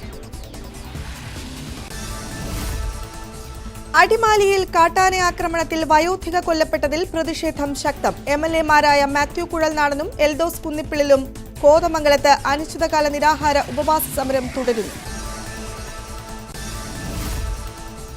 അടിമാലിയിലെ പ്രതിഷേധത്തിൽ മാത്യു കുഴൽനാടനെയും മുഹമ്മദ് ഷിയാസിനെയും അറസ്റ്റ് ചെയ്ത നടപടി പ്രതിഷേധാർഹമെന്ന് VD സതീശൻ. അറസ്റ്റിനെതിരായ സമരം തുടരും. മൃതദേഹം വലിച്ചിഴച്ചതും മൃതദേഹത്തോട് അനാദരവ് കാട്ടിയതും പോലീസാണ്. കിരാത നടപടിയാണ് പോലീസ് കാട്ടിയതെന്നും VD സതീശൻ. മുഖ്യമന്ത്രി പിണറായി വിജയന്റെ സമനില തെറ്റിയെന്ന് KPCC പ്രസിഡന്റ് K. സുധാകരൻ. എല്ലാ നിയമങ്ങളും മനുഷ്യാവകാശങ്ങളും ചവിട്ടിമെതിച്ചാണ് നേതാക്കളെ അറസ്റ്റ് ചെയ്തത്. ജനകീയ വിഷയങ്ങളിൽ പ്രതിഷേധ ചൂട് കുറയ്ക്കാനുള്ള നടപടിയുടെ ഭാഗമാണ് പോലീസ് നടപടി. ജനങ്ങളെ വേട്ടയാടുകയാണെന്നും സുധാകരൻ. മുഖ്യമന്ത്രിക്കെതിരെ ആരോപണം ഉന്നയിച്ചതിന്റെ പേരിൽ നോട്ടപ്പുള്ളി ആയതിനാലാണ് കുഴൽനാടനെ ഇന്നലെ രാത്രിയിൽ അറസ്റ്റ് ചെയ്തതെന്ന് K. മുരളീധരൻ. ആനയുടെ ആക്രമണത്തിൽ മരണം നടന്നപ്പോൾ ഉണ്ടായ സ്വാഭാവികമായ പ്രതികരണമാണിത്. കേരളത്തിൽ അരങ്ങേറുന്നത് ദുരൂഹമായ സാഹചര്യമാണ്. സിദ്ധാർത്ഥന്റെ മരണത്തിൽ ഉത്തരവാദി സർക്കാരാണെന്നും അരാജകത്വത്തിന്റെയും വിധ്വംസക പ്രവർത്തനത്തിന്റെയും ക്യാപ്റ്റനായി മുഖ്യമന്ത്രി മാറിയെന്നും മുരളീധരൻ. വീണ്ടും ചർച്ചയിലേക്ക്. ശ്രീ CR നീലകണ്ഠൻ, മന്ത്രിമന്ദിരങ്ങളിലെ മരപ്പട്ടി ശല്യത്തെക്കുറിച്ച് വാചാലരാകുന്നവർ ഈ മലയോര മേഖലയിൽ നഷ്ടപ്പെടുന്ന ജീവനുകളുടെ കാര്യത്തിൽ നിസ്സംഗത പാലിക്കുകയാണോ? കൃത്യമായ ഇടപെടൽ ഉണ്ടാകാതിരിക്കുകയാണോ? നിസ്സാരവൽക്കരിക്കുകയാണോ കാര്യങ്ങളെ? ഞാനതിനെ ഒരു രാഷ്ട്രീയമായി നിസ്സാരവൽക്കരിക്കുന്നു എന്ന് കാണുന്നില്ല. പക്ഷെ അനുഭവത്തിൽ അങ്ങനെയാണല്ലോ. നേരത്തെ ഫാദർ പറഞ്ഞൊരു കാര്യം അത് വളരെ വളരെ പ്രധാനമാണ്. ജനങ്ങൾക്ക് തോന്നണം സ്റ്റേറ്റ് ഉണ്ട്, സ്റ്റേറ്റ് ഞങ്ങളുടെ കൂടെ ഉണ്ട് എന്ന് പറഞ്ഞാൽ അത് സ്റ്റേറ്റ് എന്ന് പറയുന്നത് രാഷ്ട്രീയ കക്ഷികളെ എല്ലാം ചേർത്തിട്ട് നിയമമല്ല. പഞ്ചായത്ത് മുതൽ പാർലമെന്റ് വരെ എല്ലാം. ഇപ്പോ ജനങ്ങൾക്ക് ആ വിശ്വാസമില്ല. ഞാൻ അതുകൊണ്ടാണ് പറഞ്ഞു. ഇപ്പൊ ഒരു ഉദാഹരണം യൂക്കാലിയുടെ കാര്യമാണ്. യൂക്കാലി നടുന്ന കാലത്ത് യൂക്കാലി പിഴുതെറിയാൻ പോയ കൂട്ടത്തിൽപ്പെട്ട ഒരാളാണ് ഞാൻ വയനാട്ടിൽ. അന്ന് ഞങ്ങളൊക്കെ പരിസ്ഥിതി മൗലികവാദികളാണ്, നിങ്ങൾക്ക് ഇതൊന്നും ചെയ്യേണ്ട കാര്യമില്ല എന്ന് പറഞ്ഞ ആളുകളാണ്. യൂക്കാലി നടരുത് എന്ന് പറഞ്ഞാൽ അത് പിഴുതെറിഞ്ഞ് അതിന്റെ വിരൽ കേസൊക്കെ എടുത്ത ഒരാളാണ്. അതുപോട്ടെ, ഞാനത് എന്റെ ക്രെഡിബിലിറ്റി പറയാൻ ഇപ്പോഴും ഒരു പ്രശ്നമുണ്ട്. ഒന്ന്, നേരത്തെ പറഞ്ഞു ഇത് 3 സംസ്ഥാനങ്ങൾ ചേർന്നതാണ് നമ്മുടെ 4 വന്യമൃഗ സങ്കേതങ്ങൾ. വയനാട്ടിലെ കാര്യം ഞാൻ പറഞ്ഞു. ഈ 3 സംസ്ഥാനങ്ങൾ ഈ വന്യമൃഗത്തിന് സംസ്ഥാനമോ ബോർഡറോ രാജ്യമോ പോലില്ല. പാകിസ്ഥാനിലെ ആന ഇന്ത്യയിൽ വന്നാലും ഒരേ പണി തന്നെയാണ് ചെയ്യുക. അപ്പൊ അത് പാകിസ്ഥാനി ആന ഇന്ത്യൻ ആനാണ്. അപ്പൊ നാഗർഹോളിൽ നിന്നുള്ള ആനയാണ് നമുക്ക് തണ്ണീർക്കൊമ്പൻ എന്ന രൂപത്തിൽ വയനാട്ടിൽ വന്ന് കഴിഞ്ഞവണ ഈ ആക്രമണമൊക്കെ നടത്തിപ്പോയത്. പ്രശ്നം എന്താ? പ്രശ്നം ഈ 3 സംസ്ഥാനങ്ങളിലെ വനം വകുപ്പുകൾ തമ്മിൽ എന്നെങ്കിലും ഒരുമിച്ച് യോജിച്ചിരുന്ന് ഒരു ചർച്ച നടത്തിയിട്ടുണ്ടോ? അതിൽ എന്തുകൊണ്ട് കർണാടക ചെയ്തില്ല, എന്തുകൊണ്ട് തമിഴ്നാട് ചെയ്തില്ല എന്നിപ്പോ രാഷ്ട്രീയം ചോദിച്ചിട്ട് കാര്യമില്ല. രാഷ്ട്രീയം എല്ലാവരും ചോദിക്കും. ഇപ്പൊ ഞാനിപ്പോ നിങ്ങളുടെ വാർത്തയിൽ കാണുന്നത് പൂരാറ്റുണ്ടിൽ LDF-ന്റെ പ്രതിഷേധം. ഈ രാജ്യം ഭരിക്കുന്ന LDF ആണ്. പക്ഷെ നാട്ടുകാർക്ക് ദേഷ്യം വരുമ്പോൾ LDF-ന് ഭരിക്കുന്ന മാത്രം നോക്കി നിൽക്കാൻ പറ്റില്ല. എന്റെ പ്രശ്നം അതല്ല. ഇതിന് LDF UDF നല്ല ഞാൻ കാണുന്നത്, അല്ലെങ്കിൽ കോൺഗ്രസ് ഭരിക്കുന്ന കർണാടക, അല്ലെങ്കിൽ DMK ഭരിക്കുന്ന തമിഴ്നാട് എന്നല്ല. ഈ 3 സംസ്ഥാനങ്ങൾക്കും കോമൺ ആയ ഈ 4 വന്യമൃഗ സങ്കേതങ്ങൾ, അവയുടെ അവസ്ഥയെ കുറിച്ച് ഈ 3 സംസ്ഥാനങ്ങളും ചേർന്ന് പഠിച്ചിട്ടുണ്ട്. അപ്പൊ നേരത്തെ പറഞ്ഞു എണ്ണം കൂടിയിട്ടുണ്ടെന്ന് ആരെല്ലാം കണക്കുള്ളത് എനിക്കറിയില്ല. എണ്ണം കൂടിയിട്ടുണ്ടെന്ന് നമുക്ക് തോന്നലാണ്, ഞാനത് തർക്കിക്കാറില്ല. അത് അങ്ങനെ ഉണ്ടെങ്കിൽ ആദ്യം അതിൽ ചർച്ച ചെയ്യേണ്ടത് വൈൽഡ് ലൈഫ് ബോർഡാണ്. ഞാൻ ഈ കഴിഞ്ഞ വർഷം വൈൽഡ് ലൈഫ് ബോർഡ് എത്ര പ്രാവശ്യം കഴിഞ്ഞ കുറെ കൊല്ലങ്ങളായി, കുറച്ച് മാസങ്ങളായിട്ട് കൂടിയെന്ന് ചോദിച്ചു. കാരണം കൂടി വന്നു കേരളത്തിൽ വൈൽഡ് ലൈഫ് ബോർഡ് എനിക്ക് മനസ്സിലാവുന്നത് കഴിഞ്ഞ ഒക്ടോബറിൽ ഒന്ന് കൂടിയത്. ആ ഒക്ടോബറിലെ മിനിറ്റ്സ് ഞാൻ എടുത്തു. ആ ഒക്ടോബറിലെ വൈൽഡ് ലൈഫ് ബോർഡിന്റെ മിനിറ്റ്സിൽ പോലും അതിന്റെ ബഹുമാനപ്പെട്ട മുഖ്യമന്ത്രിയുടെ അധ്യക്ഷൻ, അദ്ദേഹം പങ്കെടുത്തിട്ടുണ്ടോ എന്ന് എനിക്കറിയില്ല, അദ്ദേഹത്തിന് മറ്റു തിരക്കുകൾ ഉണ്ടാവാം. പക്ഷേ അതിൽ ഒരിടത്തും വന്യമൃഗ ആക്രമണം എന്ന വിഷയം വന്നിട്ടില്ല. കേരള വൈൽഡ് ലൈഫ് ബോർഡല്ലേ ആദ്യം ചെയ്യേണ്ടത്. പിന്നെ അവിടുത്തെ പ്രാദേശികമായ പല രൂപത്തിലുള്ള, പണ്ട് കാലത്ത് വന്യമൃഗങ്ങൾ വരുമ്പോൾ ആളുകൾ ചെയ്തിട്ട്, ഇപ്പോ ഒരു കർഷകൻ കഴിഞ്ഞ ദിവസം പറഞ്ഞത്, ഞാൻ ഒരു ചർച്ച പങ്കെടുത്തു, തേനീച്ചകൾ ധാരാളമായി വളർത്തിയാൽ അവിടെ ആനകളുടെ കടന്നുകയറ്റം കുറയ്ക്കാൻ കഴിയും. അതിപ്പോ പെട്ടെന്ന് ഒരു ദിവസം കൊണ്ട് ചെയ്യാവുന്നതല്ല. തേനീച്ചകൾ ധാരാളമായി വളർത്തിയാൽ നമുക്കത് ചെയ്യാൻ കഴിയും എന്ന് പറഞ്ഞാൽ അത്തരത്തിലുള്ള ഒരുപാട് പരിഹാരങ്ങൾ, ആ പരിഹാരങ്ങളും അതൊക്കെ പക്ഷേ ദീർഘകാല പരിഹാരങ്ങളാണ്. കാരണം തേനീച്ച കൂടുതൽ കുത്തുന്നു കണ്ടു കഴിഞ്ഞാൽ പിന്നെ ഒരു പ്ലാവുമ്പോ തേനീച്ച ഉണ്ടെങ്കിൽ ആ പ്ലാവുമ്പോ കയറി ആ പ്ലാവിന്റെ അടുത്ത് വെച്ച് ചക്കയിടാൻ ആന ശ്രമിക്കില്ല. കാരണം ഒരു ചക്ക ഇടുമ്പോഴേക്കും തേനീച്ച കുത്തുകയും ആന പോവുകയും ചെയ്യും. കടുവയ്ക്ക് അടക്കം തേനീച്ച പേടിയാണ്, കുരങ്ങിന് പേടിയാണെന്നൊക്കെ പറയണം. ഞാൻ പറഞ്ഞു വന്നത് അങ്ങനെ ഒരുപാട് പരിഹാരങ്ങളുണ്ട്. അപ്പൊ അന്യ സസ്യങ്ങളെ കുറിച്ച്, അതിരിമയ സസ്യങ്ങൾ, അതിപ്പോ LDF കാലത്താണോ വന്നത് UDF കാലത്താണോ വന്നതെന്നല്ല, സ്വാഭാവികമായ ഒരു പ്രശ്നമുണ്ട്. ഒരു കുഴപ്പം ഉണ്ടാകുമ്പോൾ അപ്പോൾ ആരാണ് ഭരിക്കുന്നത് അവർക്കെതിരെയായിരിക്കും ജനങ്ങൾ വരിക. അത് നമ്മുടെ നാട്ടിൽ എപ്പോഴും ഉള്ള ഒരു കാര്യമാണ്. അതിന്റെ കാരണം അവരാണോ, കേന്ദ്ര സർക്കാരാണോ, പ്രതിപക്ഷമാണോ എന്നുള്ളതൊന്നുമല്ല ചോദ്യം. അത് സ്വാഭാവികമാവുകയും പിന്നെ ഗവൺമെന്റ് റെസ്പോൺസ് ഞാൻ പറഞ്ഞപ്പോ നഷ്ടപരിഹാരം പറഞ്ഞു കൊടുക്കുന്നത്, ഞാൻ എറണാകുളത്ത് ചെന്നപ്പോൾ അവർ പറഞ്ഞു ഒരു തെങ്ങിന് 300 രൂപ അല്ലെങ്കിൽ ഒരു വാഴയ്ക്ക് 50 രൂപ, ഇങ്ങനെ നഷ്ടപരിഹാരം കൊടുത്താൽ ആളുകളുടെ ജീവൻ പോകുന്നത് വളരെ പ്രധാനമാണ്. അതിന് നഷ്ടപരിഹാരം സംബന്ധിച്ച് എപ്പോഴും നമ്മൾ തർക്കമുണ്ട്, വയനാട്ടിൽ തന്നെ വെച്ച് തർക്കമുണ്ട്. കൊടുക്കുന്നതിന്റെ സമയം, അത് തീരുമാനിക്കുന്ന സമയം. ഒറ്റ കാര്യം കൂടി, തണ്ണീർക്കൊമ്പന്റെ കാര്യത്തിൽ ഞങ്ങൾ എപ്പോഴും കണ്ട ഒരു കാര്യം, തണ്ണീർക്കൊമ്പൻ വെടിവെച്ചു അവസാനം ആന ചത്തില്ലയോ എന്നുള്ളത് ആളുകൾ വെടിവെക്കണമെന്ന് പറഞ്ഞവർക്ക് വലിയ വിഷമായി. ഒറ്റ കാര്യം, അന്ന് മയക്കുവെടി വെക്കുമ്പോ ഒരു എന്താ പറയുക സീനിയർ വെറ്റിനറി സർജൻ വയനാട്ടിൽ ഉണ്ടായിരുന്നു. നമ്മളിപ്പോ ഏറ്റവും വിവാദമായി, ഞാൻ അതിന്റെ തർക്കത്തിലേക്കല്ല, സിദ്ധാർത്ഥൻ എന്നൊരു വിദ്യാർത്ഥിയുടെ മരണവുമായി ബന്ധപ്പെട്ട് വെറ്റിനറി യൂണിവേഴ്സിറ്റിയും കോളേജുമുള്ള വയനാട്ടിൽ സീനിയർ വെറ്റിനറി സർജൻ ഉണ്ടായില്ല ആ തണ്ണീർക്കൊമ്പനെ വെടിവെക്കാൻ. അത്രയും കാലം കാത്തിരുന്നില്ല, എത്ര മണിക്കൂർ കഴിഞ്ഞിട്ടാ എന്ന് പറഞ്ഞാൽ നമ്മൾ കെടുകാര്യസ്ഥതയുടെ ലക്ഷണങ്ങൾ, ചില ഉദാഹരണങ്ങൾ പറഞ്ഞു. തീർച്ചയായും ശ്രീ ജിതിൻ, ഇവിടെ ഇപ്പോൾ വലിയൊരു ജനവിഭാഗത്തെ ബാധിക്കുന്ന വിഷയമാണ്. അവരുടെ ജീവിത മാർഗം വഴിമുട്ടിയിരിക്കുന്നു. ഒപ്പം ജീവന് വിലയില്ലാത്ത വിധത്തിൽ മരണസംഖ്യ ഏറി വരുന്ന ഒരു സാഹചര്യം. അപ്പോൾ അതൊരു വലിയ വിഭാഗത്തെ ബാധിക്കുന്ന വിഷയം. ആ സീരിയസ്നെസ്സോടുകൂടി കണ്ടുള്ള ഇടപെടലുകൾ വേണം. പക്ഷേ അത് തുടർച്ചയായ വിഷയങ്ങൾ ഉണ്ടായിട്ടും ഉണ്ടാകുന്നില്ല എന്നതാണ് അതിഥികൾ ചൂണ്ടിക്കാട്ടിയത്. 1.5 മിനിറ്റ്, നമുക്ക് സമയം അവസാനിക്കുന്നതുകൊണ്ടാണ്. തീർച്ചയായും ഇതിൽ പറഞ്ഞത് അത് പോസിറ്റീവാണ്. ഗവൺമെന്റ് ഭാഗത്തു നിന്ന് കൂടുതൽ ക്രിയാത്മകമായ ഇടപെടലുകൾ ഇനിയും ഉണ്ടാവണം. ഇത് ഉണ്ടാവുക തന്നെ ചെയ്യും, അതിൽ യാതൊരു തർക്കവുമില്ല. ഇവിടെ അതിൽ ഏറ്റവും അവസാനം സൂചിപ്പിക്കട്ടെ, കോൺഗ്രസിന്റെ പ്രതിനിധി അവസാനിപ്പിച്ചത് കേന്ദ്രത്തിന് പരിമിതിയുണ്ട് എന്നുള്ളതാണ്. ഈ കേന്ദ്രം ഭരിക്കുന്ന BJPയുടെ ഒരു പ്രതിനിധി ചർച്ചയിൽ പങ്കെടുത്താൽ പോലും അങ്ങനെ ഒരു വാക്ക് ചിലപ്പോൾ ഉപയോഗിക്കില്ല. പക്ഷെ ഇവിടെ കോൺഗ്രസിന്റെ പ്രതിനിധി പറയുന്നത് കേന്ദ്രത്തിന് പരിമിതിയുണ്ട് എന്ന് പറഞ്ഞ് അവരെ സംരക്ഷിക്കുകയാണ്. ഇത് തന്നെയാണ് കോൺഗ്രസിന്റെ നിലപാട്. അത് ഞാനൊന്ന് പറയാൻ വേണ്ടി സൂചിപ്പിച്ചു എന്നുള്ളതേ ഉള്ളൂ. ഇനിയിപ്പോ മറ്റേ യാഥാർത്ഥ്യങ്ങളിലേക്ക് നമുക്ക് വരാം. നേരത്തെ ഇവിടെ ഫാദർ സൂചിപ്പിച്ചു, ഈ ഫാദർ ഇവിടെ പനമരത്ത് വന്ന കാര്യവും അതുപോലെ തന്നെ ഇരിട്ടി കീഴ്പള്ളിയിൽ വന്ന കാര്യമൊക്കെ ഇവിടെ സൂചിപ്പിച്ചു. ഈ പ്രദേശങ്ങളൊക്കെ ഇപ്പൊ പ്രത്യേകിച്ച് നമ്മളൊക്കെ ജീവിക്കുന്ന പ്രദേശം എന്ന് പറയുന്നത്, ഞാൻ ഈ പരിപാടി ചർച്ച കഴിഞ്ഞ് പോകേണ്ടത് കാട്ടിനുള്ള അകത്തുകൂടിയാണ്. നമ്മളെ സംബന്ധിച്ചിടത്തോളം ഇത് നമ്മുടെ ജീവന്റെ ഭാഗമായി ഓരോ ദിവസവും അനുഭവിക്കുന്നതാണ്. നമ്മുടെയൊക്കെ പ്രദേശത്ത് എല്ലാ ദിവസവും ഈ ശല്യം അനുഭവിക്കുന്ന ഒരു ജനതയാണ് ഈ വയനാട്ടിലെ ജനത. പ്രത്യേകിച്ച് ഫോറസ്റ്റിനോട്, വനത്തോട് ചേർന്ന് നിൽക്കുന്ന പ്രദേശത്തുള്ള ആളുകളുടെ ഒരു അവസ്ഥ എന്ന് പറയുന്നത് ഏത് നിമിഷവും ഈ രൂപത്തിലുള്ള ആക്രമണങ്ങൾ ഉണ്ടാവും എന്നുള്ളതാണ്. അതിനൊരു ശാശ്വതമായ പരിഹാരം വേണം. അത് നേരത്തെ ഈ പറഞ്ഞ സംസ്ഥാന ഗവൺമെന്റിന്റെ കയ്യിൽ മാത്രം ഒതുങ്ങുന്നതല്ല. അതിനെന്തു വേണം? കേന്ദ്രത്തിന്റെ സഹായം വേണം, അവരുടെ ഇടപെടൽ വേണം. കേന്ദ്രമന്ത്രി ഇവിടെ വന്ന് ഈ നിയമം ഒന്ന് ഭേദഗതി ചെയ്യുമെന്നുള്ള ഒരൊറ്റ വാക്ക് പറഞ്ഞു ഇല്ല എന്നുള്ളതാണല്ലോ. ആ സമയത്ത് ഈ പറയുന്ന ആളുകൾ എവിടെയായിരുന്നു? അതിനെതിരെ ശരി, എന്തായാലും അത്തരം രാഷ്ട്രീയമായ ആരോപണ പ്രത്യാരോപണങ്ങളിലേക്ക് പോകാൻ നമുക്കിപ്പോൾ സമയമില്ലാത്തതുകൊണ്ട് ഞാൻ ഇടപെടുകയാണ്. എന്തായാലും ഇക്കാര്യത്തിൽ സർക്കാരിന്റെ നിസ്സംഗതയോ എന്നതാണ് പ്രേക്ഷകരോട് നമ്മൾ ഇന്ന് ചോദിച്ച ചോദ്യം. ഓൺലൈനിലൂടെ അഭിപ്രായം രേഖപ്പെടുത്തിയവരിൽ 92% അതേ എന്ന് പറയുന്നു, ഇല്ല എന്ന് പറയുന്നത് 6% പേർ, നിഷ്പക്ഷം 2%. വളരെ നന്ദി ചർച്ചയിൽ പങ്കെടുത്ത എല്ലാ അതിഥികൾക്കും. ഇത്തരം സംഭവങ്ങൾ ആവർത്തിക്കപ്പെടാതിരിക്കട്ടെ എന്ന് നമുക്ക് ആശിക്കാം. വളരെ നന്ദി അതിഥികൾക്ക്.